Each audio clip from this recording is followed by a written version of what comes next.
And was the national anthem tonight being performed by the East Wilkes High School marching band. A great job from that as well. As we get back to our picks tonight. So far, Keith, we've both took Mount Airy and East Surrey. Forbush, number 22 in 2A football. They beat Starmount last week and fell in the rankings. East Surrey actually leapfrogged Forbush in the rankings this week in 2A football. So you got to believe not exactly what Coach Funderburk and Coach Compton would like to see, but they're taking on a Thomasville program that has dropped to the 1A ranks this year. Thomasville comes in at 1-1, Forbush at 3-0. I think the Falcons get to 4-0. Yeah, I like the Falcons. I had an opportunity today to talk to some Forbush boosters, and the one thing is amazing to me, they've got a very strong running attack, but their passing attack leaves a little bit desired. And that's from Shane Compton. That's really kind of a not what you expect. mark. Absolutely. And then going across the way from us over in Hayes tonight, it is homecoming night at North Wilkes tonight as the Vikings are back in action after their quarantine for the last couple of weeks. They're taking on an Allegheny team that is 1-1 on the season. North Wilkes 0-1. Had Coach Wotecki on the Foothill Sports Review last night, and he really talked about how the Elkin game, they basically gave that game away. They were up on Elkin 14-0, started turning the ball over, and things just went downhill. Keith, I think North Wilkes, they beat Allegheny in the spring up in a snowstorm in Sparta. That was Coach Wotecki's first and only win so far as the head football coach at North Wilkes. I think he gets the first win of this season and the second win of his North Wilkes career tonight. Well, that and the fact that, North Wilkes' passing attack, that's something we never saw much on the Vikings in years past. And now they've got a little bit of passing attack. So they got a passing attack, and, Allegheny's not the best from what we've seen in the past. Covering the pass. And now the big matchup here tonight, the 17th ranked in 1A football, East Wilkes Cardinals taking on the Wilkes Central Eagles. This is Wilkes Central's first game in nearly 3 weeks after they played Ashe County to a 28-26 win for Wilkes Central a few weeks back. East Wilkes coming off their first loss of the season to East Surrey. No Anthony Graham tonight. That is, I think, a big difference maker in this game tonight. I think it's something to watch throughout the game. I've been back and forth on this all throughout the day. Then when I found out the Graham news, I really thought that would make a difference. Keith, I think Wilkes Central gets to 2-0 tonight on the season. Well, it's going to be hard for me to pull against the Red. Oh, I know. So I'm going to differ with you on this one. So there we go. We're the same across the board for the exception of this game here tonight. I've got Wilkes Central. You've got East Wilkes. And we got our captains going on down on the field tonight for East Wilkes. It's the same group that you would expect that we've seen all year. Cole Lambert, number 7, also number 74. That is, Keith, do you have a 74 on your roster? I do not have a 74 on my East Wilkes roster, so I apologize for that. But we do have 64 Josh Elmore, also 65 Ryan Sanders, and number 1 Titus Miller.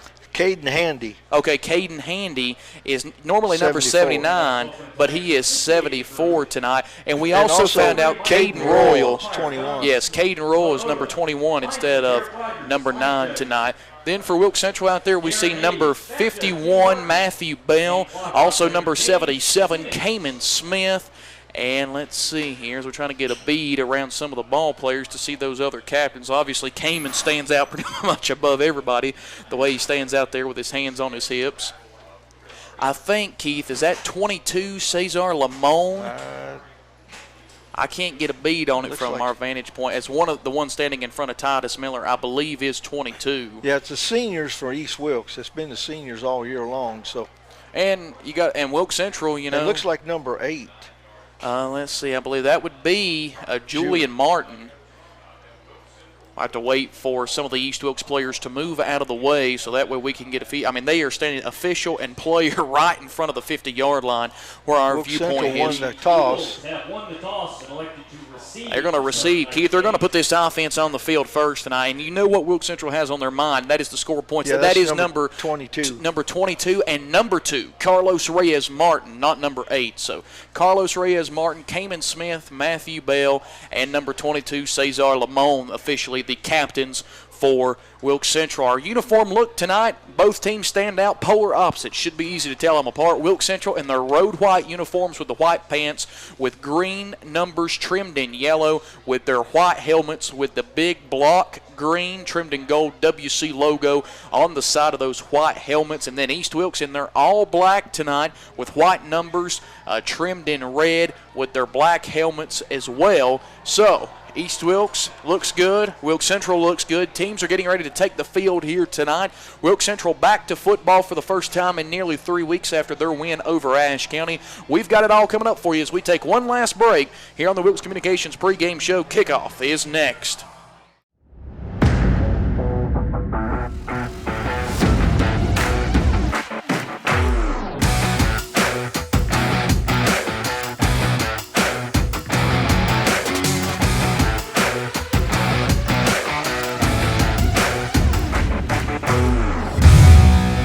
Welcome back to Rhonda here tonight. The ball teed up on the 40-yard line. It's going to be Caden Royal doing the kicking duties tonight for East Wilkes. It had been Hank Porter, but it's going to be Caden Royal tonight doing that. You've got Terry Hayes and Malachi Rucker back deep to receive. Keith, I do not kick it to number 3 in white because I can promise you this, he's the fastest man on the field. Yeah, I mean, that's one thing. It'd be a good place for one of them worm burners right here.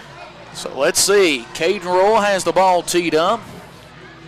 Beautiful night for football here in Rhonda tonight. Temperatures here at kickoff in the upper 60s. You couldn't ask, with a little bit of breeze. Beautiful weather, and it's going to be a short, high, onside type kick. It's still loose. Wilkes Central's going to pick it up. It's received by number 10, Ethan Allen. And he's going to have Wilkes Central tremendous field position. East Wilkes tried to catch Wilkes Central off guard with a high onside type kick to start this football game. But instead, Wilkes Central's going to have it. First down and 10 with tremendous field position at their own 41-yard line. Keith, Wilkes Central's not a team you want to start giving short field to. Well, you know, in a situation like that, you know, you definitely want to kick the ball deep. Right. So, you know, it could very well could have caught them off guard, you know, and that would have been a great momentum booster for the Cardinals. Shotgun formation, C.J. McGill. A.J. Villapando and East Wilkes jumped off sides. That's number 52, Tristan Alkire, the guilty party. And Keith, he had that same issue last week against East Surrey. He actually gave East Surrey a critical fourth down conversion when East Wilkes had a chance to pull momentum back their way. So now, turn that first down and 10 into a first down and 5 up to their own 46-yard line. Two receivers to the short side of the field, ball on the bottom hash. Wilkes Central driving right to left. Going to be A.J. Filipondo, the ball carrier. He's up to midfield, and he's going to be about a yard short of the first down marker to gain. Villapando right from the start. Coach Turner told us on our Coach's Corner segment we could see a 50-50 split between Aiden Bynum and A.J. Villapando depending on who has the hot hand through the contest. Now, McGill walks up to his center. Now walks back into the single back shotgun. Two receivers to the left. Solo receiver is Terry Hayes. Reyes Martin comes in motion left to right. It's going to be a deep bomb to Terry Hayes. He's got his man beat. That's going to be pass interference on Eric Adams as Terry Hayes beat him, jetting down the sideline. Tack on 15 yards, Keith. Actually, for the spot of the foul. Yeah, you know, Adams, all he had to do was turn his head. You know, you can't face guard. No. And basically, that's what he was doing. He was face He was beat, Keith. He knew he was beat. That's the problem right there. And Eric Adams, he really struggled last week in Pilot Mountain. So now, Wilkes Central with tremendous field position after the pass interference penalty. That's going to mark them off 15 yards. As they're across the 40 into Cardinal territory, all the way down to the East Wilkes 35-yard line. Oh, that is an Elk Outdoors of Elkin first down for Wilkes Central as they have it first and 10 at the Cardinal 35. Two receivers to the left again. It's Reyes Martin and Rucker in the slot. Hayes, the solo guy, top right. Snap comes, handoff Villapando. He's got the corner up to the 30-yard line, and he's going to make a man miss down near the 25, about a yard short of the 25 at the 26, and that's a nice gain that time as Brennan Ardner makes the stop. He's going to be about a yard short of the first down marker, second down and 1. Keith, Wilkes Central is absolutely tearing up on the ground on this opening drive. Yeah, I mean, and, you know, it didn't surprise me at all that they're trying to throw that deep ball. they're gonna test Adams tonight. You got to believe that. And now two receivers top right, Rucker in the slot, Hayes the Y receiver, X receiver bottom short side is Reyes Martin. I believe East Wilkes just jumped again on a hard count from C.J. McGill. His hard counts early in this game. That is 2 offsides. Keith, they have gifted Wilkes Central 25 yards in penalties already on this first possession. And that's something that we didn't see very much of last week against East Surrey. And, we thought they might have cleaned that up. Unbelievable. Just underway, 10:27 to go, opening quarter, no score, but Wilkes Central's driving as they have it first down and 10 at the East Wilkes 21-yard line. Snap comes, McGill rolls right. He's going to keep it himself. He tries to cut back, and he makes one guy miss, but then finally goes down at about the 19-yard line. Keith, he did well just to gain 2 yards. Yeah, the blocking just really broke down on him that time in East Wilkes' pursuit, especially the middle linebackers. Second down and 8. Still no score. This the opening possession of the game. Wilkes Central is inside our G&B Energy red zone. It's going to be Rucker and Hayes. Ball middle of the field.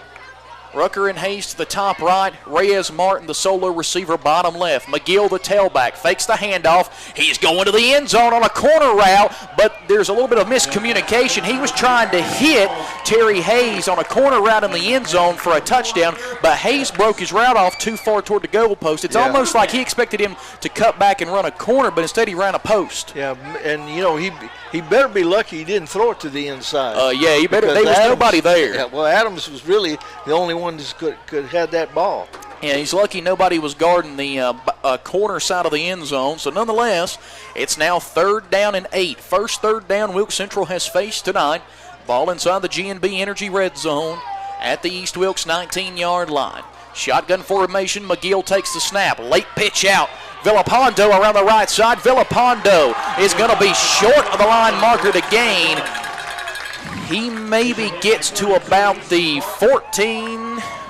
15-yard line, maybe where they're marking him at the 15. Keith, this is going to be 4-down territory for Wilkes Central. Normally, their kicker is Olivia Rush. You heard me right, one of the soccer players on the ladies' soccer team, but she is out tonight in quarantine, so you got to believe it's 4-down territory for the Eagles here at this spot. With it 4th down and call it, they're actually going to mark him back at the 15-yard line. Going to be about 4th and 4. McGill going to be in the shotgun. Packed in tight on that offensive line. Tight formation, just 2 outside receivers.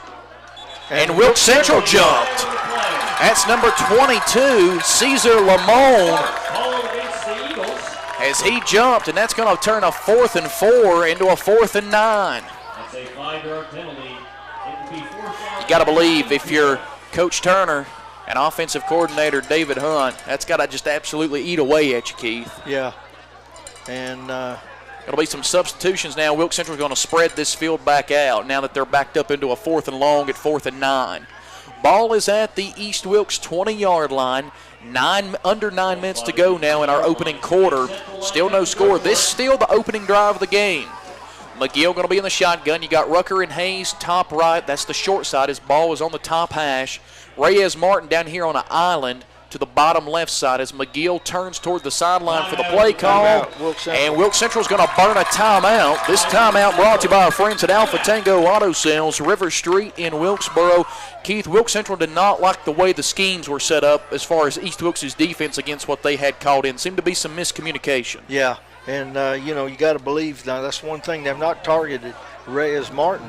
They've targeted Hayes twice. Absolutely. So, maybe they're seeing something that maybe we don't see. So. Absolutely. So that's one of those things that you're going to be looking for here. This 4th down and 9, you got to think, with it being 4th down and 9, it changes your game plan tremendously because you had it 4th down and short before the penalty backed you up. So you turn a 4th and 4 into a 4th and 9. So, Keith, when you look at it the way you do now, you got to believe they're going to go to the air. But do you think it's one of those rollout things with McGill where it's kind of a RPO situation where he rolls left or rolls right and has the option to keep it or let it go through the air? I think in this situation, you got to at least have that in your thought. That's a staple of the Wilkes Central playbook is roll out, let the quarterback use his athleticism because McGill is an athlete. So, well, you know, the only thing is McGill's how can he move? Ability to cut and everything. And he's still coming off reconstructive ACL surgery. Yeah, very limited. So here we go. Going to be the pistol formation here for the Eagles on 4th down and 9. 8:41 to go, opening quarter. No score. Ball at the East Wilkes 20-yard line. You got Hayes way 10 yards off the line of scrimmage. And now going to be Rucker comes in motion from top right to the bottom left slot. Snap comes to McGill. Fakes the handoff. He rolls left. He throws. He's got Rucker. Rucker inside the 10. Rucker to the 5. Rucker's going to be out at the 1-yard line. Rule him out at the 1-yard line. Malachi Rucker out of the slot. Just a little quick little sideline route. He caught it, turned it upfield. Beautiful job, beautiful play call. Oh, pass interference as there's a flag on the field, so negate it. The play will not stand, and Wilkes Central's going to have to go forward again on 4th down. So it was East Wilkes who had the penalty bug to start. Now all of a sudden it's Wilkes Central. So let's see what that's going to bring up a 4th and definitely it was 4th and 9.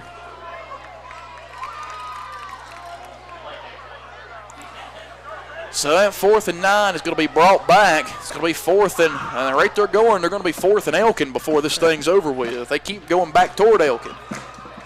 Yeah, it was a push off by Rucker. So that's going to turn back to the 30-yard line. The line marker to gain is the 11. So you do the math, 30 minus 11, Keith. 4th and 19. 4th and 19 for the Eagles. Keith, if they convert this, they probably deserve 6 points. Yeah. So here we go. McGill in the shotgun. Rucker and Hayes top side. Fakes the handoff. McGill looking. He's going deep to Reyes Martin, and it is. Did he catch it? Yeah, he caught it. He caught it. What a catch by Carlos Reyes Martin down inside the 10 to the 9-yard line, and Wilkes Central just converted a 4th and 19. Yeah, great job by Reyes Martin right there. He just climbed the ladder on a post route. A beautiful ran route by Reyes Martin, and Wilkes Central has it 1st and goal at the East Wilkes 9. Keith, if you're the East Wilkes defense, you give up a 4th and 19, that can be a backbreaker. Yeah, that definitely could, but what a great catch by Reyes Martin right there. 8 minutes to go, opening quarter, no score, 1st and goal. This still the opening drive of the game. East Wilkes offense is yet to take the field. Terry Hayes comes in motion. It's going to be a sweep to Hayes around the left side. He's got the 5. He's got the 4. Brought down at about the 3-yard line for 2nd down and goal. Getting Terry Hayes involved, not just in the passing game, but in the running game as well. Titus Miller made the touchdown-saving tackle. 2nd and goal from the East Wilkes 3-yard line. Keith, Wilkes Central is using this first quarter clock. Yeah, that's one way to keep this East Wilkes offense off the field. Nearly a 5-minute opening drive. McGill in the shotgun, Villapando the tailback. 2 receivers top right. Snap comes, and do we have a false start? There is a flag on the field. I think it's a false start against Wilkes Central. Let's see. Oh, encroachment, offsides on the defense. That is the 3rd time on this drive, Keith. Yeah, it's going to be half the distance to the goal. So put it at the, 1-yard line? Yeah.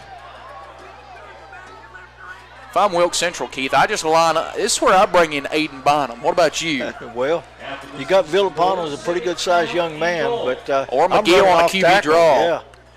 McGill on the shotgun takes a snap. It's Villapando, and Villapando stretches across, and the Eagles score the opening points of the game. It is now 6-0 Wilkes Central with 7:06 to go. Nearly a 5-minute opening drive for Wilkes Central. It even highlighted a 4th and 19 conversion. It was a 1-yard run for A.J. Villapando, and the Eagles strike first. And Wilkes Central going to go for 2. Their kicker, Olivia Rush, not available tonight.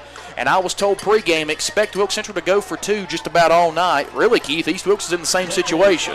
Yeah. So, offense stays out. Villapando, the tailback. McGill in the shotgun. 2 receivers. Snap comes. Handoff. Villapando cuts it back up inside around the right side. And he is in. So, 7:06 to go. Opening quarter. It is Wilkes Central 8 East Wilkes nothing. We're back after this on Hometown Christian Radio.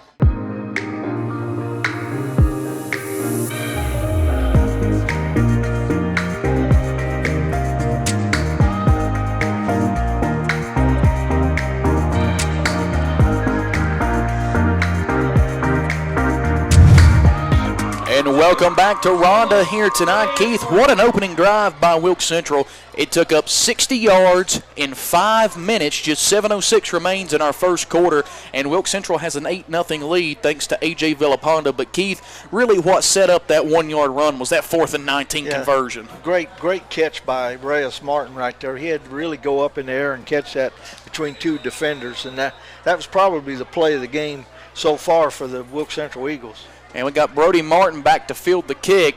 Reyes Martin going to do an onside kick here, and it's going to be fielded by East Wilkes number 17, Colton Hall. So East Wilkes will start at their own 40-yard line. Identical starts for both of these clubs here tonight. You got to believe one thing, that neither one of these teams want to kick to the deep They don't want to kick to Brody Martin. They don't want to kick to Terry Hayes.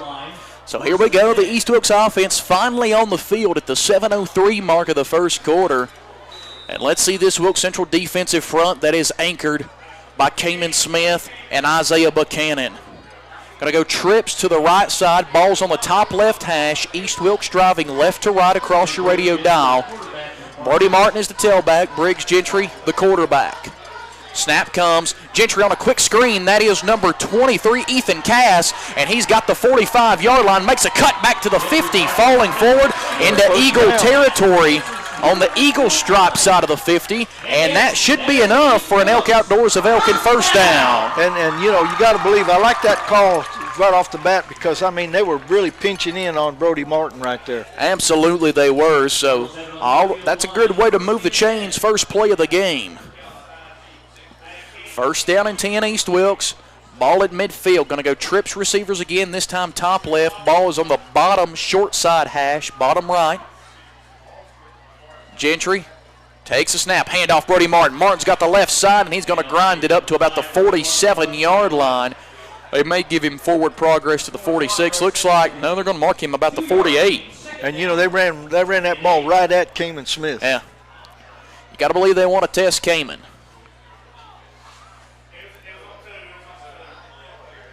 So, Gentry comes out again. Trips to the top left, ball middle of the field.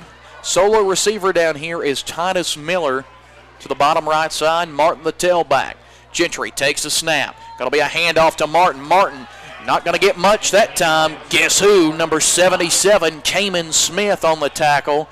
And that's going to set up 3rd down and 6 from the Wilkes Central 46-yard line. Yeah, it showed his versatility right there. He's the right defensive end, came all the way across the line on the left side to make that tackle. So, under 5.5 minutes to go, opening quarter. It is 8-0, Wilkes Central leading. 2 receivers to both sides. You've got Eric Adams and also Weston Brown top left. Titus Miller bottom right, along with Ethan Cass. Snap comes. Gentry looking to pass. He steps up. He throws. He's got Titus Miller walking a tightrope on the sideline as he's across the 30 to the Wilkes Central 29-yard line, and that's an Elk Outdoors of Elkin first down for the East Wilkes offense. And, you know, that's one of the players we ain't seen target very much. He's very effective. He's probably one of the more effective receivers that Briggs Gentry has. Absolutely. First down and 10 at the Wilkes Central 29-yard line. Going to go trips receivers to the top left side. Ball is on the short hash here, bottom right hash. Going to bring Brown in motion. It's a handoff. Brody Martin. Martin back pedals now. Gets open field up above the 25-yard line. We'll see where they mark him, as it looks like he may have got to the 24. Well, I'll tell you what, that play right there showed his strength and speed. Keith, he was beat for a loss. Yeah, he was beat for about a 3-yard loss and turned that into about a 5-yard gain. So, 2nd down and 5. Ball at the Wilkes Central 24-yard line. Trips receivers again, top left. Solo receiver bottom right is Titus Miller. Martin the tailback. Graham takes the snap. Gentry takes the snap. It's a quarterback keeper, and he's up to the 20-yard line for about a 4-yard gain to set up 3rd down and 1. Actually going to give him the 19, so 3rd down and 1. Got to believe, Keith, 4-down territory even if they don't get it here. Yeah, I mean, that was a bad snap. He did a great job on that bad snap trying to handle that ball right there. And, you know, that's something East Wilkes has really had a problem with is the snaps. Absolutely. Okay, the official's going to wave it out for a measurement here. Official timeout as they're going to measure to see if he got enough for the 1st down. We're about to find out as they come trotting onto the field. Going to be interesting to see. I still think he's a tad bit short, but we'll wait to see what the call is as they bring the chain gang out. He is short. He's short by about the nose of the football. See, Keith, this is where a traditional football mind like myself would just get under center and quarterback sneak it, but this day and age, everything's done from the shotgun. Yeah. Unless you're Army, Navy, or Air Force. And even then, they've incorporated the shotgun just a little bit. Yeah, I'm like you. I'm traditionalist right here. And so Gentry, you know, is going to come out in the shotgun. Two backs. You got Weston Brown and Brody Martin. Solo receiver is Titus Miller to the bottom right side. Cass and Adams top left. Gentry takes a snap. It's a handoff. Brody Martin. Martin is going to have the first down to about the 17-yard line for an Elk Outdoors first down. And East Wilkes setting up shop inside the G&B Energy red zone. And that time right there, they ran away from Cayman Smith. So 4.5 minutes to go, opening quarter. 8-0, Wilkes Central with the advantage. East Wilkes, though, knocking on the door. 2 receivers, top left again. It's Adams and Cass. Cass, the inside slot guy. Split backfield with Brown and Martin. Snap comes. And it's going to be Weston Brown around the left side. Brody Martin with a big block, but then it's snuffed out. Great job by Carlos Reyes Martin to come up from his defensive back position and make that tackle after only about a 1-yard gain. I tell you, Keith, that 1-yard gain would have been a 1-yard loss, but Brody Martin got a big block on that outside edge. He put the block on, I believe it was Isaiah Buchanan who he put the block on, and so that was reason he even got what he got. Yeah, and that's one thing, you know, we've seen that, you know, without Graham in there, it's really hard to run on the outside right there. So now it's going to be 2nd down and 9. Ball on the Wilkes Central 16-yard line. Split backfield again. Ball on the far hash. Snap comes. Gentry back to pass. He's looking. He throws. He's got a man open. Caught. And it is incomplete. He went out of the back of the end zone. The toe touch dance is not meant to be. It is incomplete. So it's going to be 3rd down and 9. He was looking for Ethan Cass. Great effort by Cass to go up and try to make the play, but he could not get his toes down in front of the white stripe. I mean, Keith, that would have been a spectacular catch. Yeah, we've seen 2 great catches already, and that, like you said, that was a great throw and a great catch, only just not enough field. 3:16 to go, first quarter. Wilkes Central ahead, 8-0. A big 3rd down and 9 here at the Wilkes Central 16-yard line as East Wilkes is inside of our G&B Energy red zone. You got to believe 4-down territory for the Cardinals here, much like it was for Wilkes Central. Gentry in the shotgun. Martin is the tailback. 2 receivers wide side, and we got movement all over the place. Is that against East Wilkes? I believe it is. It is. Keith, penalties have really hurt East Wilkes in this opening quarter. Yeah, they definitely have. And, you know, but both these teams sustain drives. Mm-hmm. And that's something that I think a lot of people, me included, we thought both teams was kind of quick strike offenses, but both teams have really kind of slugged it out here. So 3rd down and 14 now for East Wilkes. They're going to have to work behind the down markers here on 3rd down.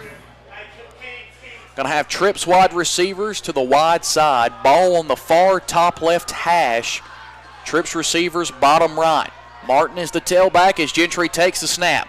Play action. He rolls right. Pressure breathing down his neck. Now he turns back the other way. He's got open grass in front of him down the sideline. Gentry turns it back up, and I think he's got the first down. Yeah. What a play by Briggs Gentry to reverse field. Keith, he probably ran 25-plus yards to pick up 14 yards. Yeah, I mean, great job. And, you know, we've alluded to this at the start of the program. Briggs Gentry had to make some smart plays. Absolutely. And that right there showed his smartness right there, because there was nobody out here on the right-hand side. Yeah, nobody. and he had to turn back left, and he had open grass. So here we go. First down and goal at the Wilkes Central 6-yard line. Trips to the bottom right side for East Wilkes. Martin is the tailback. Gentry takes a snap. Handoff Brody Martin. He's going right, trying to stretch it out. He's to the 5, to the 4. It's coming back. It's a hold, Keith. I'm afraid it's coming back. It's a hold against East Wilkes. That's the vicinity as Martin was trying to stretch that play out on the wide side. That's where the flag comes in. And usually in that case, yeah, it's holding. Holding called against East Wilkes. Keith, penalties have been a factor for East Wilkes the past few weeks. Yeah, they definitely have. You know, I thought last week, though, they kind of cleaned it up Absolutely. just a little bit. But so with that penalty, they're going to move them back. First and goal at the Wilkes Central 16-yard line. Still inside the G&B Energy red zone, but with 2:30 to go in our first quarter, Wilkes Central still ahead 8-0, but East Wilkes trying to put points on the board. Ball's now on the short hash. That's the bottom right hash. Trips receivers top left. Weston Miller, the solo X guy, bottom right. They bring Weston Brown in motion. It's a bad snap. It's a late handoff to Brody Martin, and he's going to lose yardage back to the 20-yard line. Let's see if they give him forward progress. They're going to mark it, look like about the 17. You had Justin Bumgarner in there on the stop. Also Matthew Bell. I tell you what you said, bad snaps. And it reared its ugly head last week against East Surrey for East Wilkes. So now, backed up to the 18-yard line. It is second down and goal at the 18. Trips receivers go to the wide side, top left. Solo receiver bottom right is Titus Miller. Brody Martin, the tailback. Snap comes. Going to be a pass, looking to get to it, and he nearly threw a pick. It was Ethan Cash trying to break inside. Cass hesitated on the quick slant out of the slot, and that caused the miscommunication of the overthrow that was nearly, Keith, if that ball wasn't thrown low like it was, it would have been picked off. Yeah, but Cass continues his route. Yeah, he's in he end catches zone. it in stride. I don't know what the hesitation factor was, the slow-up factor for Cass there, but it threw Briggs Gentry was throwing the football where Cass should have been. I mean, that was a good throw. That's what you do as a quarterback. You put the ball where your receiver needs to be, not where they're at when you let the ball go. Third down and goal from the Wilkes Central 18-yard line. 1:25 to go, first quarter. Central leading 8-0. Gentry in the shotgun, and I think we've got an East Wilkes timeout. We do. This timeout brought to you by our friends at Alpha Tango Auto Sales, RiverStreet in Wilkesboro. We're back in 30 seconds on Hometown Christian Radio. And welcome back to Ebb Tharpe Field here in Ronda tonight. Coming out of the timeout, third down and goal for East Wilkes at the Wilkes Central 18-yard line. 1:25 to go. Wilkes Central leading 8-0. Keith, East Wilkes needs points because they're down 8 points. If you stall out here inside the G&B Energy red zone and give the ball back to Wilkes Central, as fluid as their offense moved the football on the opening drive, it's not going to be good to fall multiple scores down to this Wilkes Central bunch. No, it ain't. So this is a big down for the East Wilkes Cardinals right here. Here we go. Two receivers to both sides. Martin is the tailback, and now do we have a flag? I think a Wilkes Central player. It was Raekwon Hayes, number 55, lined up in the neutral zone. Yep, number 55, Raekwon Hayes, lined up in the neutral zone. So that's going to make 3rd and 16, or I should say 3rd and 18, third down and goal from the 18. A little bit easier, as now you're going to have it 3rd down and goal, but that ball is going to be moved up 5 yards across the 15 to the 13-yard line. You know, so far tonight, Ethan Cass has been a big target. We've not seen him in the last couple of games. Look for him to maybe he's finding ways to get open. Yeah. Let's see what they got here. Gentry in the shotgun. Martin, the solo tailback. Two receivers to both sides. Snap comes. It's a bad snap. Gentry loses it. He has to pick it up off the ground, and he is swarmed up in the backfield, and I believe there's going to be a hold to go with it. A combination sack to Kamen Smith and Matthew Bell, and it's holding against East Wilkes.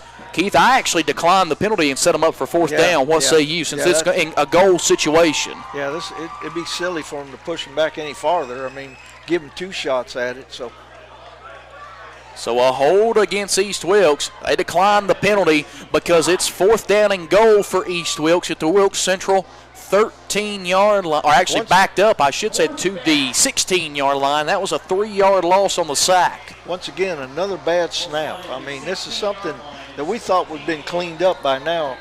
Here we go. Trips wide receivers, top left. And is Wilkes Central going to burn a timeout? They are. So, Wilkes Central, this timeout once again brought to you by our friends at Alpha Tango Auto Sales, RiverStreet in Wilkesboro. Wilkes Central's used 2 timeouts here in the opening quarter. East Wilkes has used 1 timeout in this opening quarter. So we still have 1:15 to go. Wilkes Central leading 8-0. Keith, we've played nearly the entire quarter. Wilkes Central's offense has had the ball once, and East Wilkes, this is their first possession. Both these teams, I think, kind of have that philosophy of let's use as much time to keep the other team's offense off the field as long as we can. It's kind of like a heavyweight fight, you know. They're kind of feeling each other out and just kind of slugging.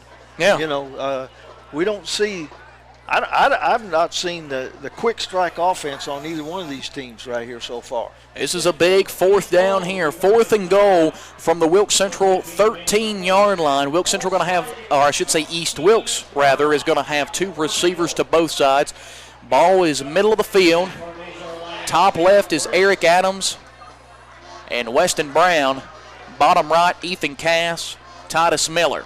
Ethan Cass coming in motion from right to left. Snap comes to Gentry. Gentry looking. He's throwing up. It's Titus Miller. It's too long. He threw the ball way too long. And now Wilkes Central is going to take back over. Turnover on downs with 68 seconds remaining in this opening quarter.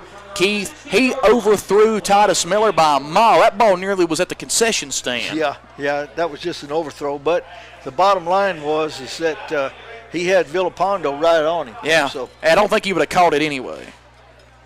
So, Keith, if you're East Wilkes to get that close, then penalties do you in. That's not how you want to start. No, I mean, you know, it was an effective drive up there, but they just stalled out because, like you said, of penalties. And we got an update. East Surrey leading South Stokes 7-0. East Surrey scored on the first play from scrimmage. That update on our Randy Marion of Wilkesboro scoreboard. Wilkes Central takes back over, first down and 10 at their own, let's see here, marked them at their own 16-yard line as McGill takes the snap. Going to be a handoff to number 32. That's Aiden Bonham around the right side, and Bonham with a big-time run for a Elk Outdoors of Elkin first down all the way down to the east, or I should say their own 30-yard line. I actually mark him forward to the 31. Well, correct that.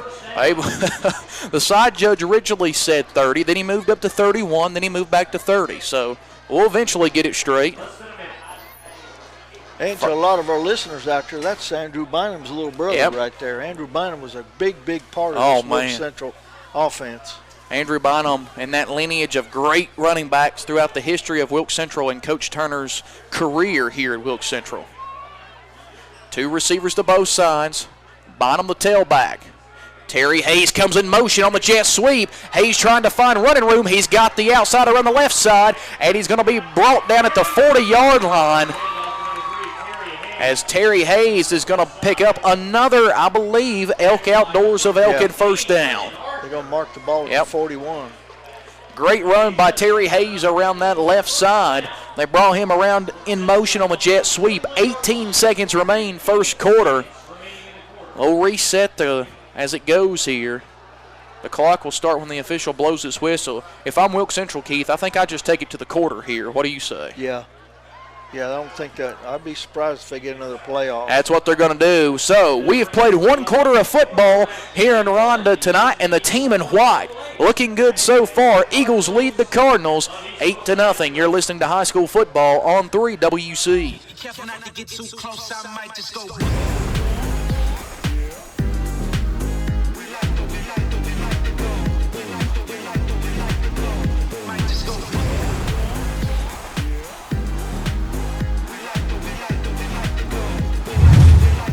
And welcome back to East Wilkes High School here tonight as it is the start of the second quarter. Wilkes Central leading 8-0, and the Eagles are going to have it first down and 10 at their own 41-yard line as the team swap sides of the field here to start our second quarter. McGill in the shotgun, Bynum is the tailback, and East Wilkes just jumped again. Unbelievable. I believe the guilty party again.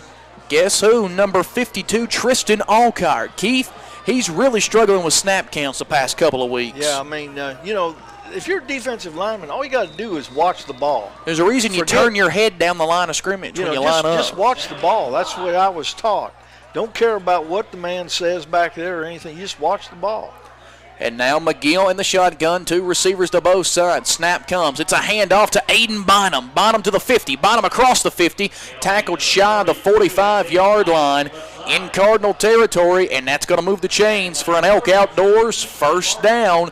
Wilkes Central again just grinding away at this Cardinal defense. Keith, we said it when East Wilkes had it at 3rd and goal and 4th and goal there. If they didn't come away with points, they could get behind the 8-ball fast. Yeah, and it's up to the defense right now to just kind of bend their backs a little bit. And snap comes to McGill. It's high. Going to be a handoff. Bynum again. Bynum cuts back looking for some running room, and Bynum's actually going to end up gaining about a yard.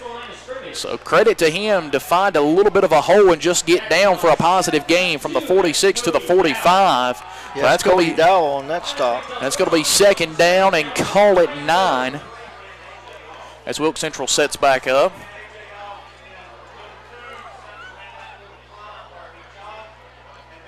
Looks like the Eagles going to really spread things out here. 5 wide receivers set. Trips top left. 2 receivers bottom right. Ball middle of the field. McGill standing back at the 50 as he awaits the snap. Back to pass. He's looking. He's throwing deep, and it's going to be caught. What a catch by number 5, A.J. Villapando. I tell you what. Wow. He was really lucky on that one because that one very easily could have got picked off. There were quite a few black shirts, but good job by Villapando to seal him off and go up and make the grab. Wilkes Central has come to play. They are fresh after the 2.5-week quarantine break here tonight. That is another Elk Outdoors of Elkin first down for this Wilkes Central offense, and they have it first down and 10 at the East Wilkes 27-yard line. 3 wide receivers to the top left side. Solo receiver is Terry Hayes to the wide side, bottom right. Snap comes. Handoff, Villapando. He hesitates, now breaks a couple of tackles. Villapando still on his feet, down to about the 21-yard line. A good gain by Villapando that time as he made it from the 27 to the 21 for a 6-yard gain to set up 2nd down and 4. Weston Brown on the stop for the Cardinals. A score update to our Randy Marion of Wilkesboro scoreboard. North Wilkes and Allegheny deadlocked at 12 apiece. So back here at East Wilkes as Wilkes Central is driving on the doorstep of the G&B Energy Red Zone. McGill getting the play call from the sideline. Trips wide receivers top left. Solo receiver bottom right is Terry Hayes. Snap comes to McGill. McGill going to throw a quick screen out to Reyes Martin, and that is snuffed out well. Great job by East Wilkes. That is Cole Lambert, who absolutely leveled Carlos Reyes Martin on the quick screen. I tell you, Keith, if Cole Lambert would have had the awareness to turn around, he could have picked that ball off in midair. That's a dangerous throw right there. Yeah, that was very dangerous. Because if you've got a black shirt right there, it picks that off. I mean, there's nothing but green grass ahead of them. Absolutely not. So now Wilkes Central 3rd down. Call it about 5. Let's see. Wilkes Central here at the East Wilkes 23-yard line. Yeah, the East Wilkes defense trying to dig in big here. Snap comes to McGill.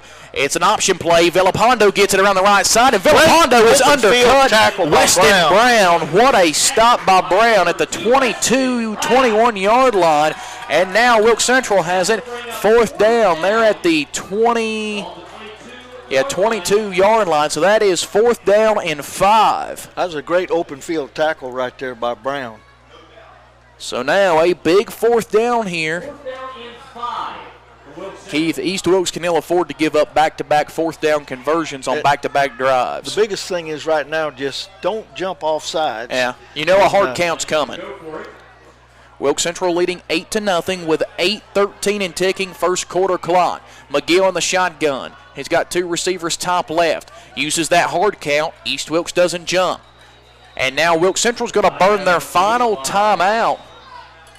So Wilkes Central's used all three of their timeouts. This timeout brought to you by our friends at Alpha Tango Auto Sales, River Street in Wilkesboro. So, Keith, Wilkes Central cannot stop the clock for the remainder of the first half. East Wilkes still has a couple of timeouts left in the bag, but a big fourth down play here, 4th and 5.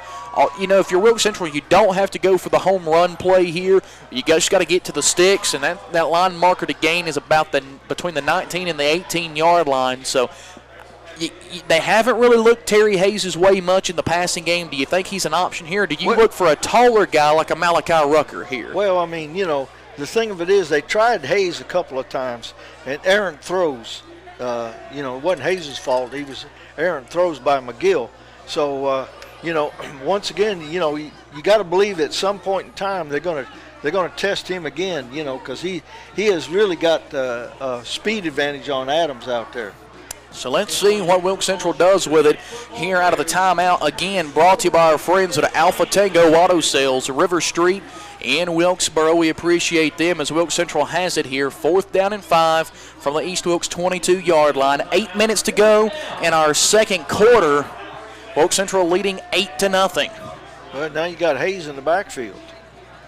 Split backfield here with Villapando and Hayes. Tell you what, Keith. Pick your poison right here in the backfield. And Wilkes Central didn't have 11 guys out there, and now they have to throw a guy out there late. That's number 20. I don't know Jaden how the Parker. 30-second clock is, but. Snap comes. McGill back to pass. He pumps. He's going made deep. He's got a man open. It's caught. Touchdown, Wilkes Central. Martin. Carlos Reyes Martin. What a play. A beautiful pump fake from McGill, and then Reyes Martin hits it in stride, back corner of the end zone, and that is a 23-yard touchdown strike from McGill to Reyes Martin, and Wilkes Central goes up 14-0 with a 2-point conversion pending. Keith, beautiful job by McGill to stand in the pocket and wait for his receiver to make his break on his route to get open. That pump fake, I think, is really what helped that play end up as a touchdown. What do you think? Yeah, great job by McGill. Good. But let's give that offensive line a little credit there. They gave him time. 2-point conversion attempt here for the Eagles as McGill's in the shotgun. It's a handoff to Villapando, and he cuts it up, and he is in. And the 2-point conversion is good, and with 7:54 left in the first half, it is now Wilkes Central 16, East Wilkes nothing. We're back after this on Hometown Christian Radio. And welcome back here to East Wilkes High School as Reyes Martin is set to boot it away. 7:54 to go first half. 16-0. Wilkes Central's come to play here tonight in Ronda. You got Martin and Brown back to receive it deep, but I don't think it's going to head that way. It's going to be a high sideline angled kick, way fair and caught by East Wilkes. That's number 15. Brandon Ardner receives the kick at the 30-yard line. Actually, the 29-yard line is where they're going to officially mark it. So you got 7:53 to go first half. East Wilkes is trailing by 2 touchdowns and a couple of 2-point conversions at 16-0. Keith, I know they get the football to start the second half, but they need to use clock and score, because if they get a quick 3 and out here, if they are unable to put points on the board on this drive and give the Wilkes Central the ball back with time left before halftime, you go into the half down 3 scores. That's awful tough. Yeah, I mean, this is a big drive here for East Wilkes Cardinals, but they just have to clean up all this extracurricular stuff. Gentry in the shotgun. He takes a snap. It's a handoff. Brody Martin around the right side. Martin cuts wide. He makes a man miss and is going to finally be brought down near the 35-yard line. Let's see where they officially mark him. Good run by Brody Martin that time to the 34-yard line. We got an East Wilkes, Wilkes Central player hobbling off the field. That's Kamen Smith. No. Oh. Looked like it was number 72. That would be Luis Cabrera. I missed that. I did see Kamen check out, though. Trips wide receivers to the bottom left side. That's the wide side of the field. Ball on the far hash. It's a quick screen to Weston Brown. And Brown nowhere to go. Snuffed out. That's and wait a minute. That's going to be a face mask. And now there's some extracurricular shoving by Weston Brown. He's got to be careful, Keith, because it's the guy who retaliates that usually gets the flag. See, that's what the white hat's telling him right there. Got to watch his cool. And that's, I don't believe that's the 5-yard variety right there. I believe that's the 15-yard variety. Let's see. If they mark it 15 or 5, 1, 2, 3, 4, 5. Yep, it's going to be the 15-yard variety of face mask. It's going to bring the ball all the way down to the Wilkes Central 49. Yep. So East Wilkes with great field position with 7 minutes left first half, trailing 16-0. They've got a first down and 10 at the Wilkes Central 49-yard line. Ball is on the short hash. That's the one closest to us here in the press box. East Wilkes driving right to left on your radio dial. Eric Adams is the X receiver, bottom side, trips top right. Snap comes. It's a handoff to Brody Martin. Martin's got some running room across the 45 and brought down hard at about the 41-yard line. Tell you what, that was number 21 for Wilkes Central, Mason Martin, on the stop. Martin meets Martin head on.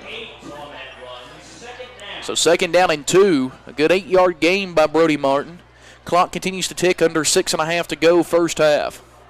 I think East Wilkes understands here, Keith, this is a huge drive. They have got to get points on the board. Yeah, this very well, you hate to say the outcome of the game, but at this point in time, it's a very big drive. East Wilkes needs a score. Trips receivers top right. Snap comes. Gentry looking. He stands in the pocket now. He steps up in the pocket. He's going to have to make a decision, and it's going to be one he regrets as he's brought down for a sack by number 21, Mason Martin again. And he's going to lose a yard back to the 42. Tell you what, Keith, Mason Martin has been a player for Wilkes Central tonight. He's been all over the field. Well, they've went to a 34 defense. They got 3 down linemen, 4 linebackers. And sometimes they're walking that safety up almost as a 35, almost. Really have that flexibility in that Wilkes Central defense. You got to believe a seasoned D coordinator like Chuck Cannon, he knows how to toy around with his defensive front a little bit.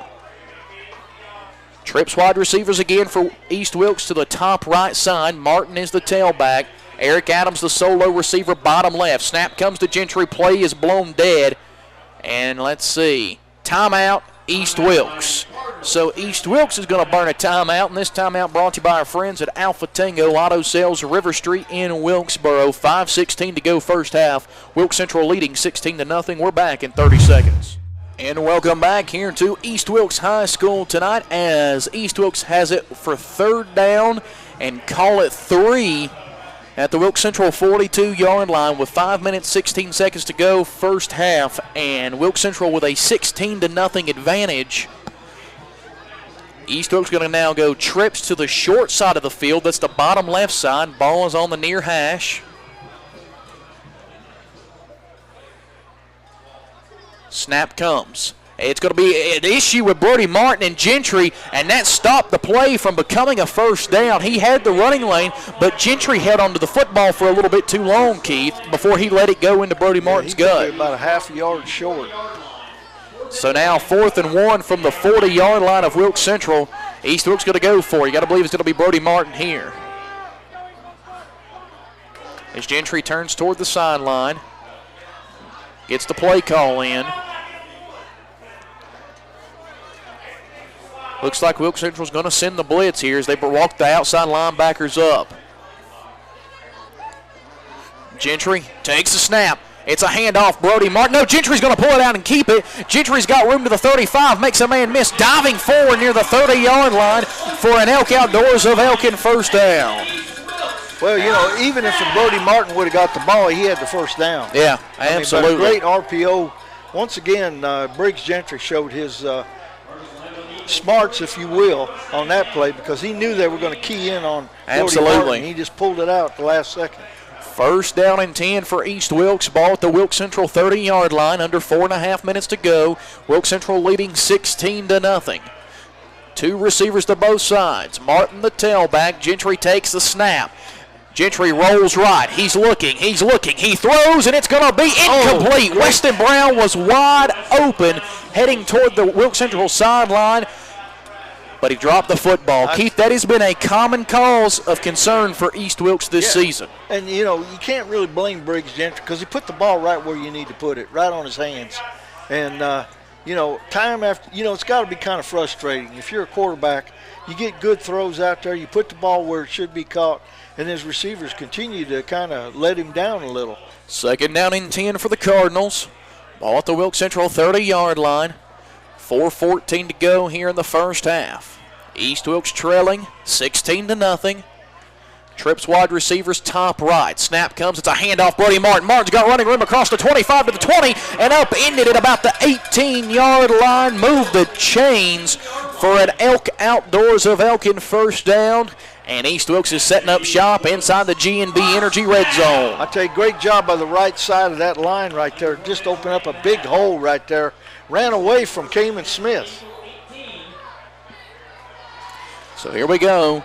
1st down and 10 from the Wilkes Central 18-yard line. Clock ticking at 3 minutes, 40 seconds. Snap comes. It's a handoff. Brody Martin, right side. Martin trying to find some running room. He's got some. Still going and finally brought down at about the 10-yard line. So a good gain. About a yard short of another first down. They're going to actually move him up above the 10 to the 9. So he's going to be 2nd down and 1 from the 9. Keith, the way it's looking, I'm putting the ball back in the gut of number 5. What say you? Well, either that or you're going to have a RPO type situation with Gentry out there. 3:23 to go in the first half, I should say. East Wilkes knows points are a must-have at this point in the ball game.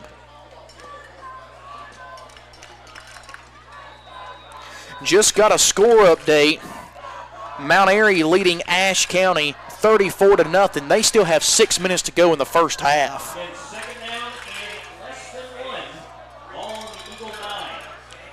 So here we go. 2nd down and 1 for East Wilkes at the Wilkes Central 9-yard line. Gentry in the shotgun. Gentry takes a snap. It's a handoff. Brody Martin is met right at the line of scrimmage. And do they give him the first down? I believe he's got it. Man, he met Cayman Smith and a couple of other white shirts, but he got just enough to move the chains for an Elk Outdoors of Elkin first down, and it's 1st down and goal East Wilkes at the Wilkes Central 8-yard line. 2 minutes, 50 seconds and ticking. East Wilkes trailing 16-0 here, closing minutes of the first half. Gentry in the shotgun. Martin, the tailback, trips to the bottom left side. It's going to be a handoff. Martin trying to cut left. And Martin is going to get to about the 6-yard line for a gain of 2 to bring up 2nd down and goal. A score update to our Randy Marion of Wilkesboro scoreboard. 19-12, North Wilkes is now in front of Allegheny. So far that is our score updates. And now, Briggs Gentry in the shotgun. Trips receivers top right. Ball middle of the field. Snap comes. Handoff. Brody Martin, he's going right, trying to stretch it out. There's a flag. It's coming back. He scores, but it won't stand. That's a hold on East Wilkes, I believe, Keith. And again, the Cardinals are going to shoot themselves in the foot, we think. You got multiple flags, so at best it's probably offsetting. Got a hold against East Wilkes. Well, there were 2 flags came in. Were both of them for the same call? Must have been. I mean, I saw the side judge throw one, and then the let's see. Tell you what, Keith, East Wilkes has been their own worst enemy here tonight. Every time they get in scoring position, they start going backwards. Yeah, I mean, this is something right here. It's not so much that the Wilkes Central defense is stopping them; they're stopping themselves. Yeah. So now the official timeout on the field. East Wilkes is going to huddle up and try to reassess here with 1:52 remaining in the first half. Trailing 16-0. Problem is, Keith, waving one of the flags off. We got a hold against East Wilkes will stand. So that's it. Back them up to the 10 yards. Is that a 15-yarder as well? They just call a personal foul against East Wilkes, Keith? 15. That's 25 yards in penalties in one play. Keith, they've got to have close to 100 yards of penalties here in the first half. I mean, this is something right here. You would think they were the team that hadn't played in almost 3 weeks that's been in quarantine. Wilkes Central has been nearly spotless in the penalty category. East Wilkes has just been all over the place in penalties tonight. So now it is 2nd down and goal from the 30. How many times you see 2nd and goal from the 30? I don't. Pretty soon they're going to be over back in Elkin. This is unbelievable. A minute 52 remains. Gentry in the shotgun, trips to the bottom left side. Ball is middle of the field, in between the hash marks. Gentry takes a snap. He steps up in the pocket. He's got Weston Brown open, but he overthrows him, and it's nearly picked. Oh, my goodness gracious. Number 10, Ethan Allen, nearly had a beat on that football. Well, he had Adams open. But he didn't look his way. Yeah. Keith, if he actually throws that ball short, Weston Brown catches it. He threw it too long. So now you're 3rd and goal from the Wilkes Central 30. So basically 3rd and 30. Well, this has been twice where they've actually got the ball within scoring and they've just been shot backed themselves up in the foot. Unbelievable. A minute 46 remains first half. East Wilkes needs a prayer to be answered right here. Snap comes. Gentry, pressure coming. He's going to throw deep, and it's going to be caught! Titus Miller! What a play on 3rd down and 30, and the Cardinals are on the board and finally have a little bit of momentum here with a minute and 40 seconds left to go in the first half. It's 16-6. Well, they sent the prayer up to the man upstairs, and he said, I'll grant this one for you, boys. It's 16-6. What a run by Titus Miller on the route. It was just a straight go route. What a throw, because if Gentry holds on to that football, Keith, for a fraction of a second longer, he is sacked. I mean, he held on to it to the very last minute. He put that ball exactly where it needed to be. Perfect placement. Titus Miller overran the DBs. We got an East Wilkes player down? Yes, I believe we got a black jersey down in the end zone. I can't tell who it is right now from our vantage point, but a beautiful 30-yard pass from Briggs Gentry to Titus Miller, and East Wilkes has it 16-6 with an extra point pending. Wow, what a turn of events on 3rd and 30. You know, there ain't many plays in a playbook in any offensive scheme for 3rd and 30. That's when you line it up and say 4 verticals, guys. Let's just pull a play out of Madden here and see what happens. Well, you know, you alluded to the fact that this East Wilkes team really had to put some points on the board. And that was, you know, a 3rd and 30 right there. Just showed their offensive prowess, if you will. But to get that score right there, and that was Adams. It looks like it was Adams, the one that was down. He's up on his own power. It's good to see Eric Adams getting up. He is a key part for East Wilkes, not just on offense, but on defense as well.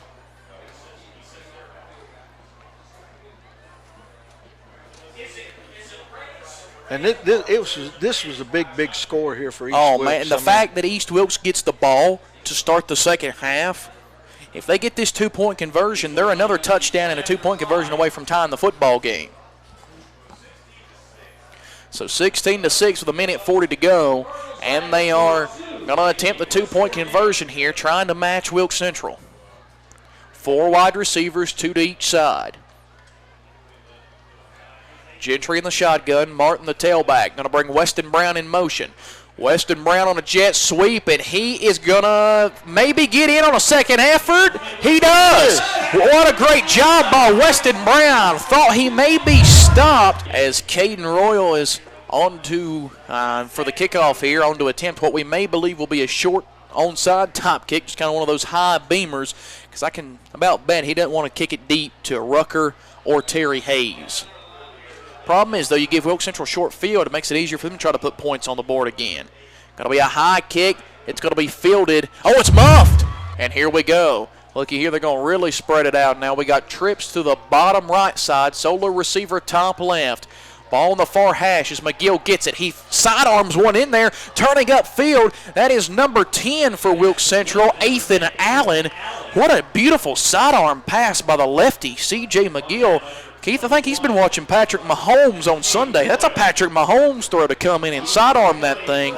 A good throw by C.J. McGill. You know, but not throwing to the sidelines. The clock is running the whole time. A minute 15 and ticking here. First down and 10, and Elk Outdoors of Elkin first down. Trips top left. Solo receiver is Terry Hayes, bottom right. Ball in the near hash. McGill gets it. He rolls left. He throws, and it's caught. It's Malachi Rucker. Rucker's got the 40. Rucker's got the 35, 30, 25, 20. You won't catch him. Malachi Rucker all the way, and that is a huge 56-yard touchdown pass from McGill to Malachi Rucker, and just like that, Wilkes Central is 2 scores ahead again. Keith, absolute miscommunication by the back end of the Cardinal defense.